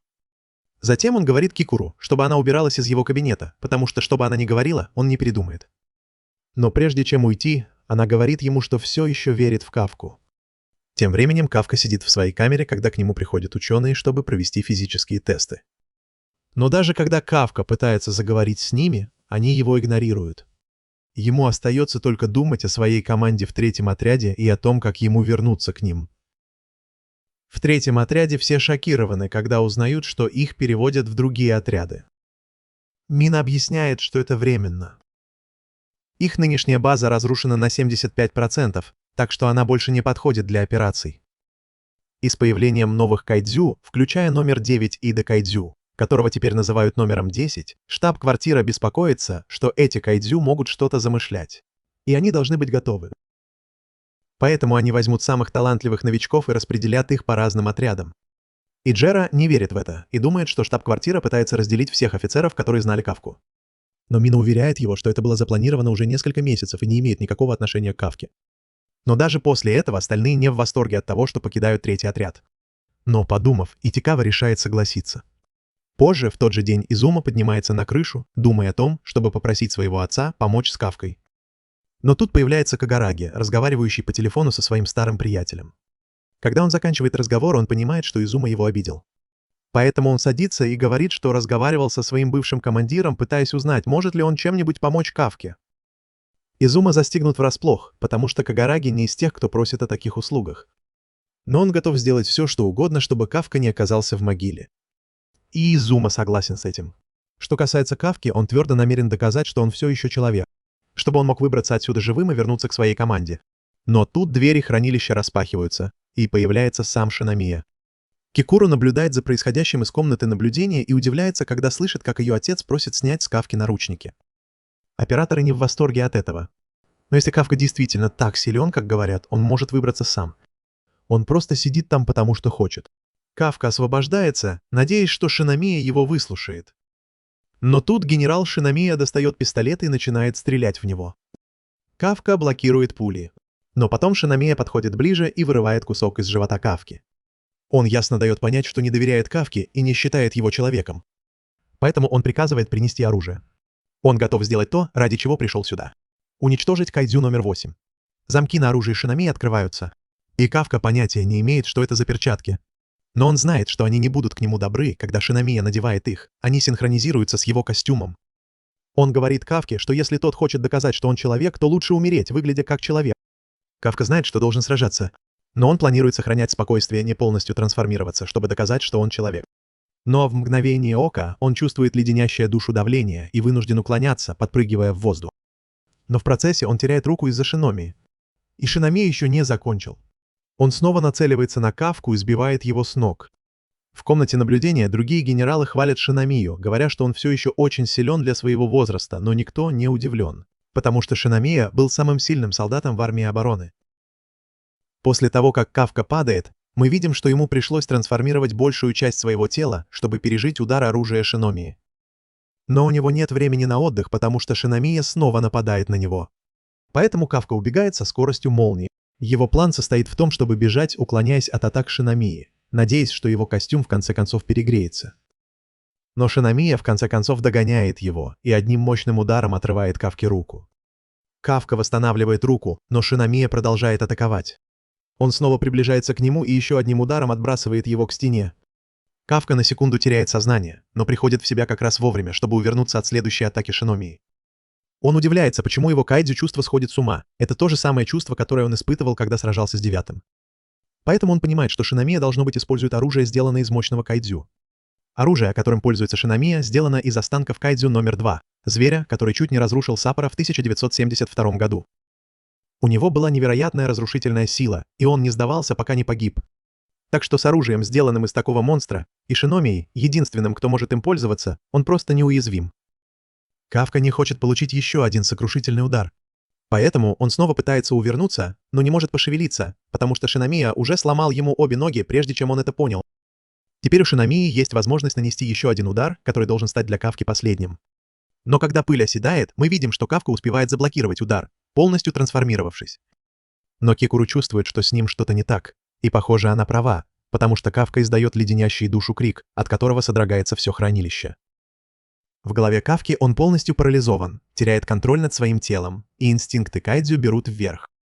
Он пытался доказать Шиномии, что он человек, но теперь он практически такой же, как настоящий кайдзю. Тот монстр, с которого все началось, появляется рядом с Кафкой и говорит ему идти и убивать людей. Кафка теряет контроль над своим телом кайдзю. Кайдзю номер 8 бросается на Шиномию с одной целью – убить его. Пока все это происходит, Ичикава усердно тренируется. Поэтому Ихара говорит ему расслабиться и сделать перерыв. Ихара также спрашивает Ичикаву, о чем он думал, когда согласился сменить подразделение. Ичикава отвечает, что хочет стать сильнее. Ихара говорит ему, что он все равно мог бы стать сильнее, если бы остался в их подразделении, и это может быть правдой, но Ичикава хочет стать сильнее как можно быстрее. Он хочет быть тем, кто защитит Кафку в следующий раз, а не всегда нуждаться в защите. Ихара спрашивает, действительно ли Ичикава верит, что Кафка вернется к ним, но он не просто верит в это. Он знает это наверняка. И когда Кафка вернется, он больше не хочет сожалеть о своей слабости. Услышав причины Ичикавы, Ихара тоже решает усердно тренироваться, чтобы не отставать. Но прежде чем они успевают что-то сделать, их прерывают командиры взводов. Они знают, что сегодня штаб-квартира решит, что делать с Кафкой. Так что сейчас трудно сосредоточиться. Но они уверяют Ичикаву и Ихара, что все будет хорошо. Они все отправили письма с просьбой пощадить Кафку, и Мину тоже вызвали. Так что должны быть хорошие новости. Тем временем Мина приходит в штаб-квартиру сил обороны, и ей говорят, что директор Исао Шиномия сейчас тестирует Кафку. Так что ей придется ждать в чертовом конференц-зале, пока он не закончит. Но у нее недостаточно высокий ранг, чтобы сидеть, поэтому ей говорят просто стоять рядом со столом. В то же время бой между Исавом и Кафкой все еще продолжается. И когда Кафка бросается на него, он наносит удар прямо в Исава. Но Исав уклоняется и говорит, что Кафка очень быстр, но все же предсказуем. Оказывается, Исав ошибался насчет предсказуемости Кафки, потому что Кафка выворачивает ему спину и наносит второй удар сразу после этого. Исаву приходится блокировать его. Он не ожидал, что Кафка изуродует свое тело, чтобы атаковать. Теперь он понимает, что должен быть очень осторожен. Кафка все еще пытается контролировать свое тело кайдзю, чтобы не напасть на Исава. Но это не работает. Его тело наносит шквал ударов и впечатывает Исава в землю. Исаву удается увернуться, ударив Кафку по ноге. Но если бы не крутые щиты-перчатки номер 2, он бы погиб от этого удара в одно мгновение. Пока Кафка еще в воздухе, он наносит удар и врезается в стену хранилища. Но потом он присматривается и понимает, что ядра Кафки там нет. Тогда он понимает, что Кафка, должно быть, в последнюю секунду удалил свое ядро, чтобы регенерировать новое тело позади себя. Кафка и Исав сражаются лицом к лицу, и сила настолько велика, что хранилище начинает трескаться под давлением, они только что потеряли второй слой щитов. Но это ожидаемо, когда там сражаются два самых крутых кайдзю в мире. Номер 8 и номер 2. Однако заместителю кажется странным, что бой длится так долго. Иса мог бы легко убить Кафку своей первой атакой, если бы действительно захотел. Пока Кафка сдерживался, Кикару думает, что это значит, что ее старик пытается дать Кафке шанс проявить себя. Вернувшись на базу третьего подразделения, Кагураги говорит о том, что он присоединился к силам обороны, потому что хотел спасать жизни. Но вместо этого его спас Кафка. Несмотря на то, что Кафка кайдзю, он спас бесчисленное количество жизней и никому не причинил вреда. Поэтому Кагураги считает, что Кафку нужно судить по его поступкам. Но сейчас его действия направлены на то, чтобы убить Исава. Исао уклоняется от удара Кафки и наносит ему несколько ударов. Но даже несмотря на то, что они выглядели так, будто нанесли урон, прежде чем Исав упал на землю, Кафка вырезает огромный кусок из живота Исава, и дела у него идут не очень хорошо. Кафка все еще делает все возможное, чтобы остановить себя, но ничего не получается, поэтому он продолжает атаковать Исава. Исаву приходится защищаться, используя перчатки как щиты, но Кафка все равно побеждает его и отправляет в полет. В качестве последней попытки Исав высвобождает всю мощь перчаток номер 2 и стреляет в Кафку энергетическим зарядом. Но это ему не помогает, и Кафка отвечает своим энергетическим зарядом. Затем он хватает Исава за перчатки и впечатывает его в стену. Все это время Кафка отчаянно пытается остановиться, потому что не хочет убивать старика Кикару, пока она смотрит. Кикару не может смотреть, как ее старик находится на грани смерти, и она вспоминает обещание, которое дала Кафке, что убьет его, если он когда-нибудь станет угрозой для человечества. Но она все еще хочет верить, что Кафка сможет взять себя в руки. Кафка изо всех сил пытается вернуть контроль над своим телом. Но тут, откуда ни возьмись, появляется этот чертов кайдзю-червь и откусывает от него большой кусок. Похоже, Кафка окончательно потерял контроль над своим телом. И Исав сожалеет о своем решении дать Кафке шанс. Но пока Кафка погружен в свои мысли, он вспоминает, как Мина сказала, что будет ждать его. И это дает ему силы сделать последний рывок, чтобы вернуть контроль. Поэтому прежде чем он успевает ударить Исава, он пронзает себя в грудь. И прямо перед тем, как потерять сознание, он снова говорит Исаву, что он не просто кайдзю, он чертов человек. После того, как Кафка падает, Наруми приставляет клинок к его шее, но Исав говорит Наруми отступить. Наруми неохотно убирает клинок и приказывает своим людям отступить, но Исав на самом деле попросил Наруми, командира первого подразделения, прикрыть его. И хотя Исаву надрали задницу, он отказался дать сигнал к атаке. Исав утверждает, что у него все было под контролем, хотя Кафка оказался немного сильнее, чем он думал. Затем он вызывает медиков с базы, чтобы они забрали Кафку на лечение, потому что его ядро может быть повреждено. Тем временем Наруми спрашивает, что он собирается делать с Кафкой. И кажется, что Исав уже принял решение. Позже они проводят собрание, на котором говорят Мине, что Исав уже решил, что будет с Кафкой. Но они хотят услышать показания Мины как его командира. Она присматривала за Кафкой с того дня, как он присоединился к силам обороны. Но записи показывают, что они знали друг друга задолго до того, как присоединились.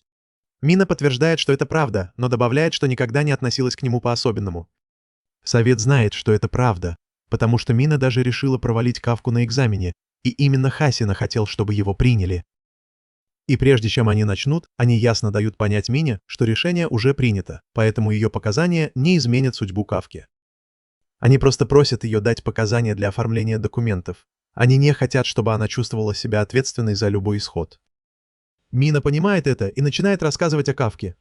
Она не может точно сказать, человек Кафка или кайдзю, но она может поручиться за его действия как члена сил обороны. Во время инцидента с грибным кайдзю Кафка помог своей команде, найдя репродуктивные органы, которые могли бы вызвать массовую катастрофу в городе.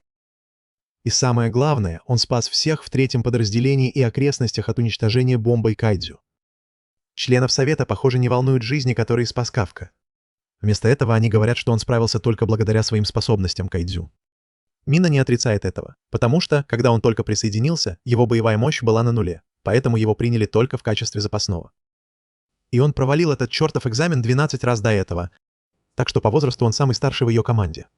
Но даже несмотря на это и на то, что его тело превратилось в кайдзю, он никогда не переставал пытаться спасать людей. Из всех, кого она знает, Кафка больше всех ненавидит сдаваться, и в нем больше человечности, чем в ком-либо другом. Если они будут что-то учитывать при принятии решения о судьбе Кафки, Мина считает, что это должно быть его сердце. Члены Совета возмущаются, потому что они не спрашивали ее личного мнения. Но Исав благодарит Мину за уделенное время и говорит, что она может вернуться на свой пост. Как только Мина уходит, другие члены Совета думают, что могут просто проигнорировать все, что она сказала, и казнить Кафку. Но окончательное решение все еще за Исавом. В медицинском отсеке Кафку лечат от ран. И хотя он без сознания, мы узнаем, что он ненавидит кайдзю после того, что они сделали с Ниной, когда они были детьми. Поэтому он решил, что если он превратится в настоящего кайдзю и сойдет с ума, то лучше умрет человеком. Кафка просыпается позже на больничной койке и удивляется, что все еще жив. Но потом он видит Исава, сидящего рядом с ним. Исав говорит Кафке, что он здесь не для того, чтобы причинить ему боль. И Кафка рад, что не убил Исава, потому что не смог бы смотреть в глаза Кикару, если бы это сделал. Затем он спрашивает, принял ли его совет как человек.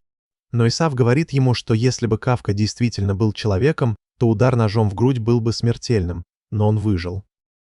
Совет решил, что Кафка кайдзю без сомнения. Но представляет ли он угрозу или нет, пока неизвестно. Сейчас есть много людей, которые не хотят оставлять Кафку в живых.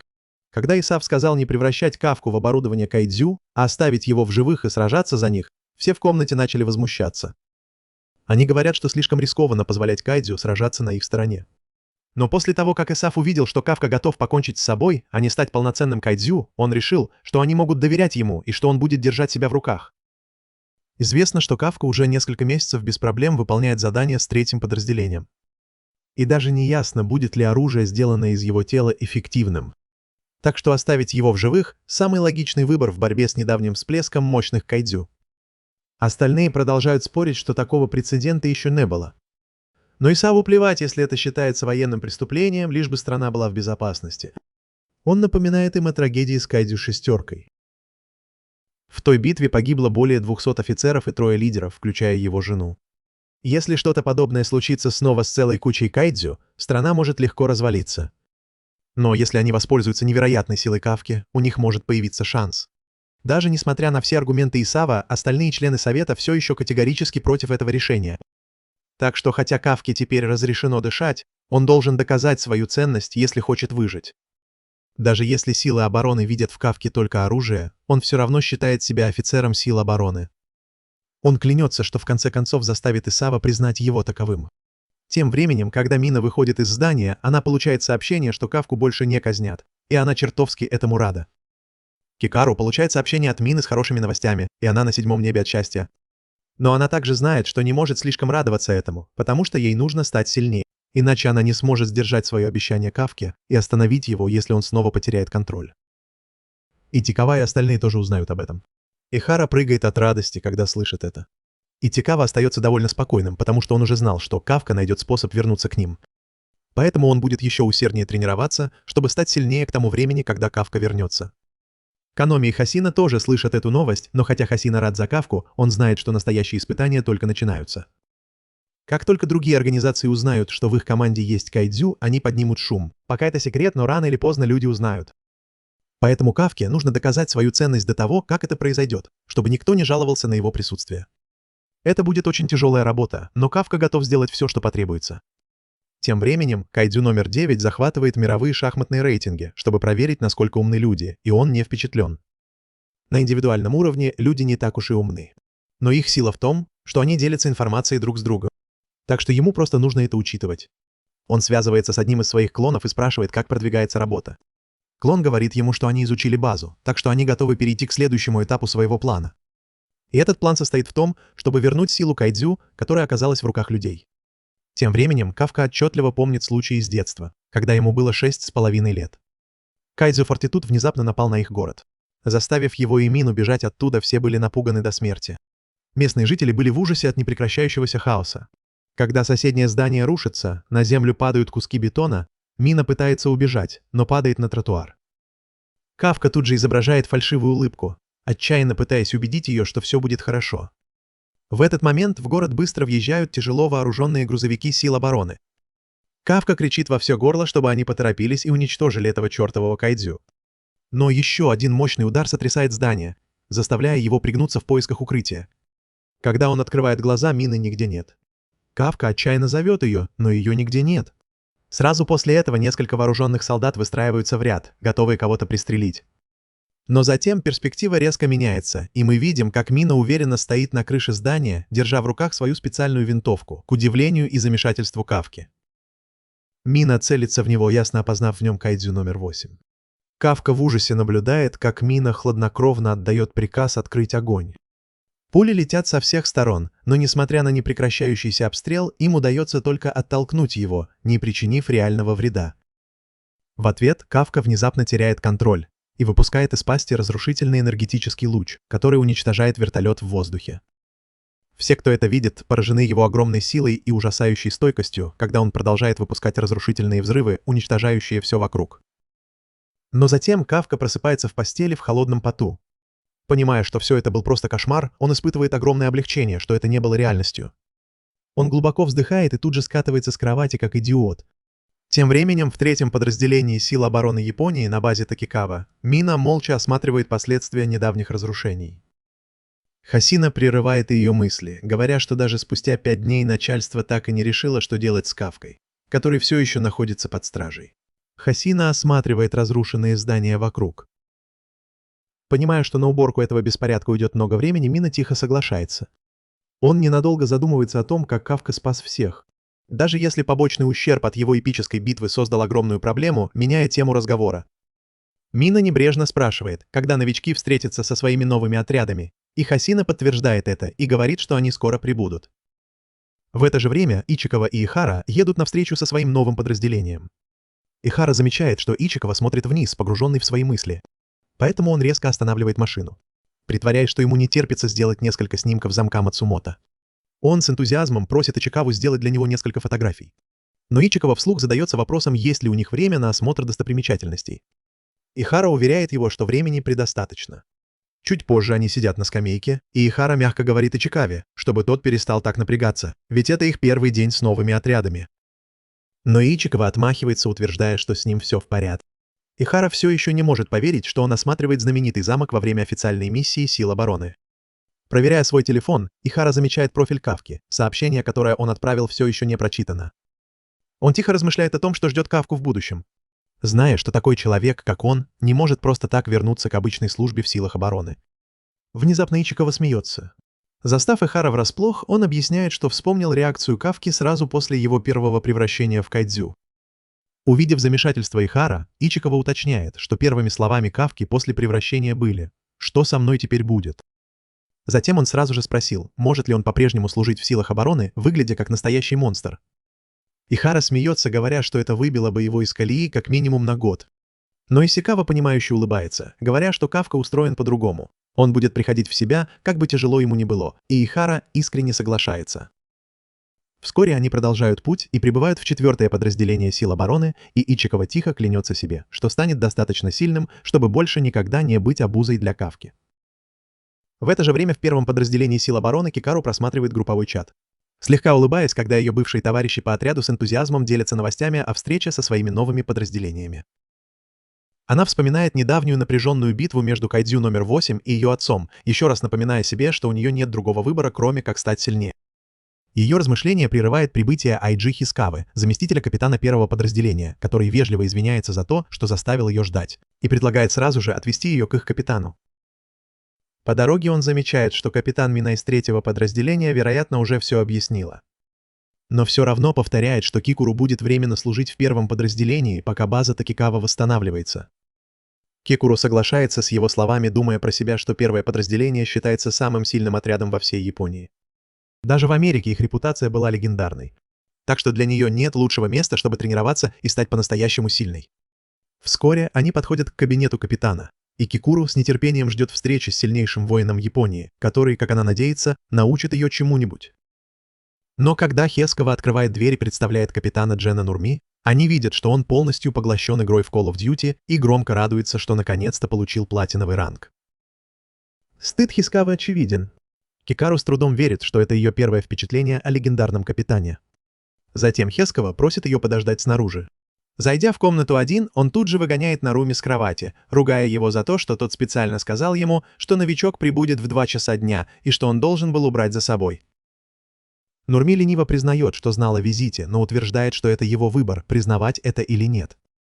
Хескава снова пинает его, явно раздраженный, говоря, что на этот раз он так легко не отделается.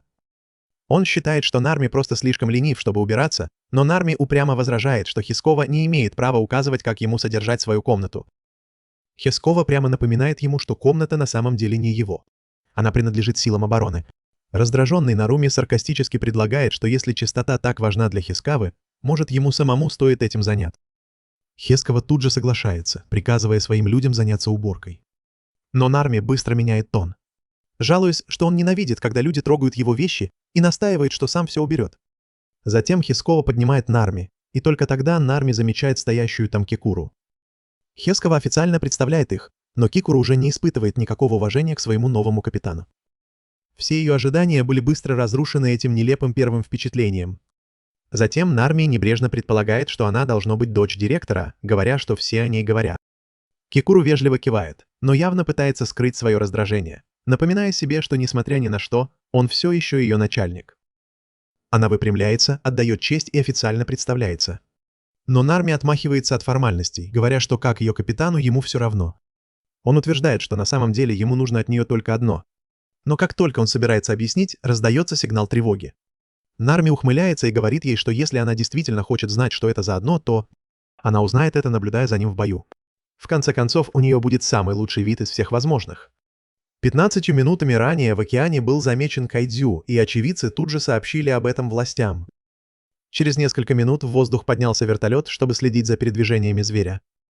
Через 5 минут после этого начальник отдела обороны в Министерстве обороны в Икигае быстро одобрил экстренные меры. Приказ был быстро передан на морскую базу АИК, откуда капитан первого подразделения Нарми отправился вместе с Кикару. Остальные члены первого подразделения быстро сели в бронированные грузовики, чтобы перехватить кайдзю, а военные танки заняли позиции для поддержки с земли. Пока по городу звучали сирены, экстренные сообщения призывали всех жителей эвакуироваться по указанным маршрутам. Власти полностью перекрыли мост через залив Канагава, надеясь, что блокада отвлечет кайдзю от суши. К сожалению, существо не обратило на это внимания и протаранило мост, полностью разрушив его и утопив всех, кто был на нем. Нами получает известие об этой катастрофе, но остается на удивление спокойным. Он тут же отдает приказ, приказывая Шинаноме, Мику и Такабане отправиться в Усанбаши, а Хискави оставаться в Дайкоку и сдерживать продвижение кайдзю любыми средствами. Они мгновенно выполняют его приказы, вступая в ожесточенный бой с чудовищем. Кикуру с восхищением наблюдает, впечатленная тем, как точно они контролируют движение кайдзю. Она понимает, что такая слаженная командная работа возможна только потому, что каждый член отряда сражается на безумно высоком уровне, явно превышая 40% боевую эффективность, что делает их сильнее обычных командиров взводов. Когда команда сообщает Нами, что они направили кайдзю к точке нейтрализации Б, он готовится к действию. Но прежде чем броситься к чудовищу, Нарми смотрит на Кикару и прямо говорит ей, что ему наплевать на этикет. Аккуратность, трудолюбие или грация – это единственное, чего он от нее ждет. С этими словами он активирует свое специальное оружие, прыгает на кайдзю и с силой вонзает меч ему в спину, заставляя его взреветь от боли. Через секунду он стреляет, и монстр эффектно взрывается, превращаясь в отвратительное месиво, шокируя Кикуру. Спокойно заканчивая свою предыдущую мысль. Он говорит Кикуру, что его волнует только грубая, неудержимая сила. Вежливой некомпетентности нет места под его командованием. Глаза Кикуру загораются, когда она наконец видит, что Нарми действительно оправдывает ее ожидания. Некоторое время спустя, вернувшись в офис первого подразделения, Нарми явно раздражен, просматривая газеты, потому что все только и говорят о Мине. Кикару не может удержаться от того, чтобы не закатить глаза, думая, как нелепо, что сильнейший боец Японии буквально гуглит себя. В этот момент она замечает, что его телефон постоянно вибрирует, и просит его проверить его. Но Нарами отмахивается, говоря, что это, наверное, просто ее отец или Хёскова звонят по поводу какой-то бесполезной встречи. И лениво пожав плечами, он небрежно спрашивает, зачем ему тратить прекрасный вечер на эту ерунду. В этот момент врывается Хескова и тут же пинает Нарми, крича, что посещение этих встреч – часть его чертовой работы. Уводя Нарми, Нами неохотно спрашивает, что такого срочного. Хескова прямо отвечает, что речь идет о кайдзю номер 8, что сразу же вызывает интерес Кикуру. В то же время Кафка тренируется в своей камере, обливаясь потом. Он расстроен тем, что прошло целых 5 дней, а он так ничего и не сделал. Он помнит строгое предупреждение директора доказать свою ценность, но с горечью задается вопросом, что именно он должен сделать. Тем не менее, Кафка знает, что у него нет другого выбора. Он будет бороться до конца, чего бы это ни стоило. Внезапно в камеру входят солдаты и ведут его в кабинет директора, где он видит ожидающую его Кикуру. Кафка узнает Нарми и спрашивает, зачем он здесь, но прежде чем он успевает спросить, директор ИСО объявляет, что переводит Кафку в первое подразделение. Директор прямо объясняет, что он объединяет самого сильного кайдзю в истории самой сильной команды по борьбе с кайдзю в Японии. Он призывает Кафку быстро доказать свою ценность. Потому что, если он облажается, то потеряет все, что у него осталось в силах обороны. Кафка морщится, недовольный тем, что его считают только кайдзю номер 8. Но все равно соглашается, решив выжить во что бы то ни стало. Но, к всеобщему удивлению, Нарми категорически отвергает это предложение, высокомерно заявляя, что единственное оружие, необходимое для победы над кайдзю, это он сам. Когда Нарми собирается уходить, директор Исал решительно останавливает его, указывая на то, что их нынешней силы недостаточно, потому что кайдзю номер 9 теперь может маскироваться под человека. А кайдзю номер 10 намеренно атаковал объект сил обороны. Очевидно, что эти новые кайдзю другие, умнее и опаснее, чем все, с чем они сталкивались раньше. В то время как силы обороны совершенствуются, кайдзю развиваются так же быстро, и предполагать, что они уже достаточно сильны, было бы опасно самонадеянно. Директор Исал считает, что силы обороны тоже должны развиваться. Нами раздражается и думает, что директор сомневается в нем лично, а затем самодовольно предлагает лучшее решение. Превратить кайдзю номер 8 в мощное оружие, которым он сможет пользоваться. Кафка ошеломлен, услышав это, но тут же заявляет, что не может позволить себе умереть. Не после того, как его товарищи рисковали жизнью, веря в него, и особенно не раньше, чем он выполнит свое обещание сражаться рядом с Миной. С новой решимостью он официально представляется, но Наруми полностью игнорирует его, отвергая чувства и мотивы Кафки. Наруми холодно заявляет, что единственное, что имеет значение, это грубая сила и ощутимые результаты. Уходя, Наруми холодно предупреждает Кафку, что если он снова потеряет контроль, то лично убьет его на месте и превратит в свой новый боевой костюм, и Кафка тихо благодарит его. В то же время Хашнер сообщает Мине, что все новички успешно присоединились к своим новым подразделениям.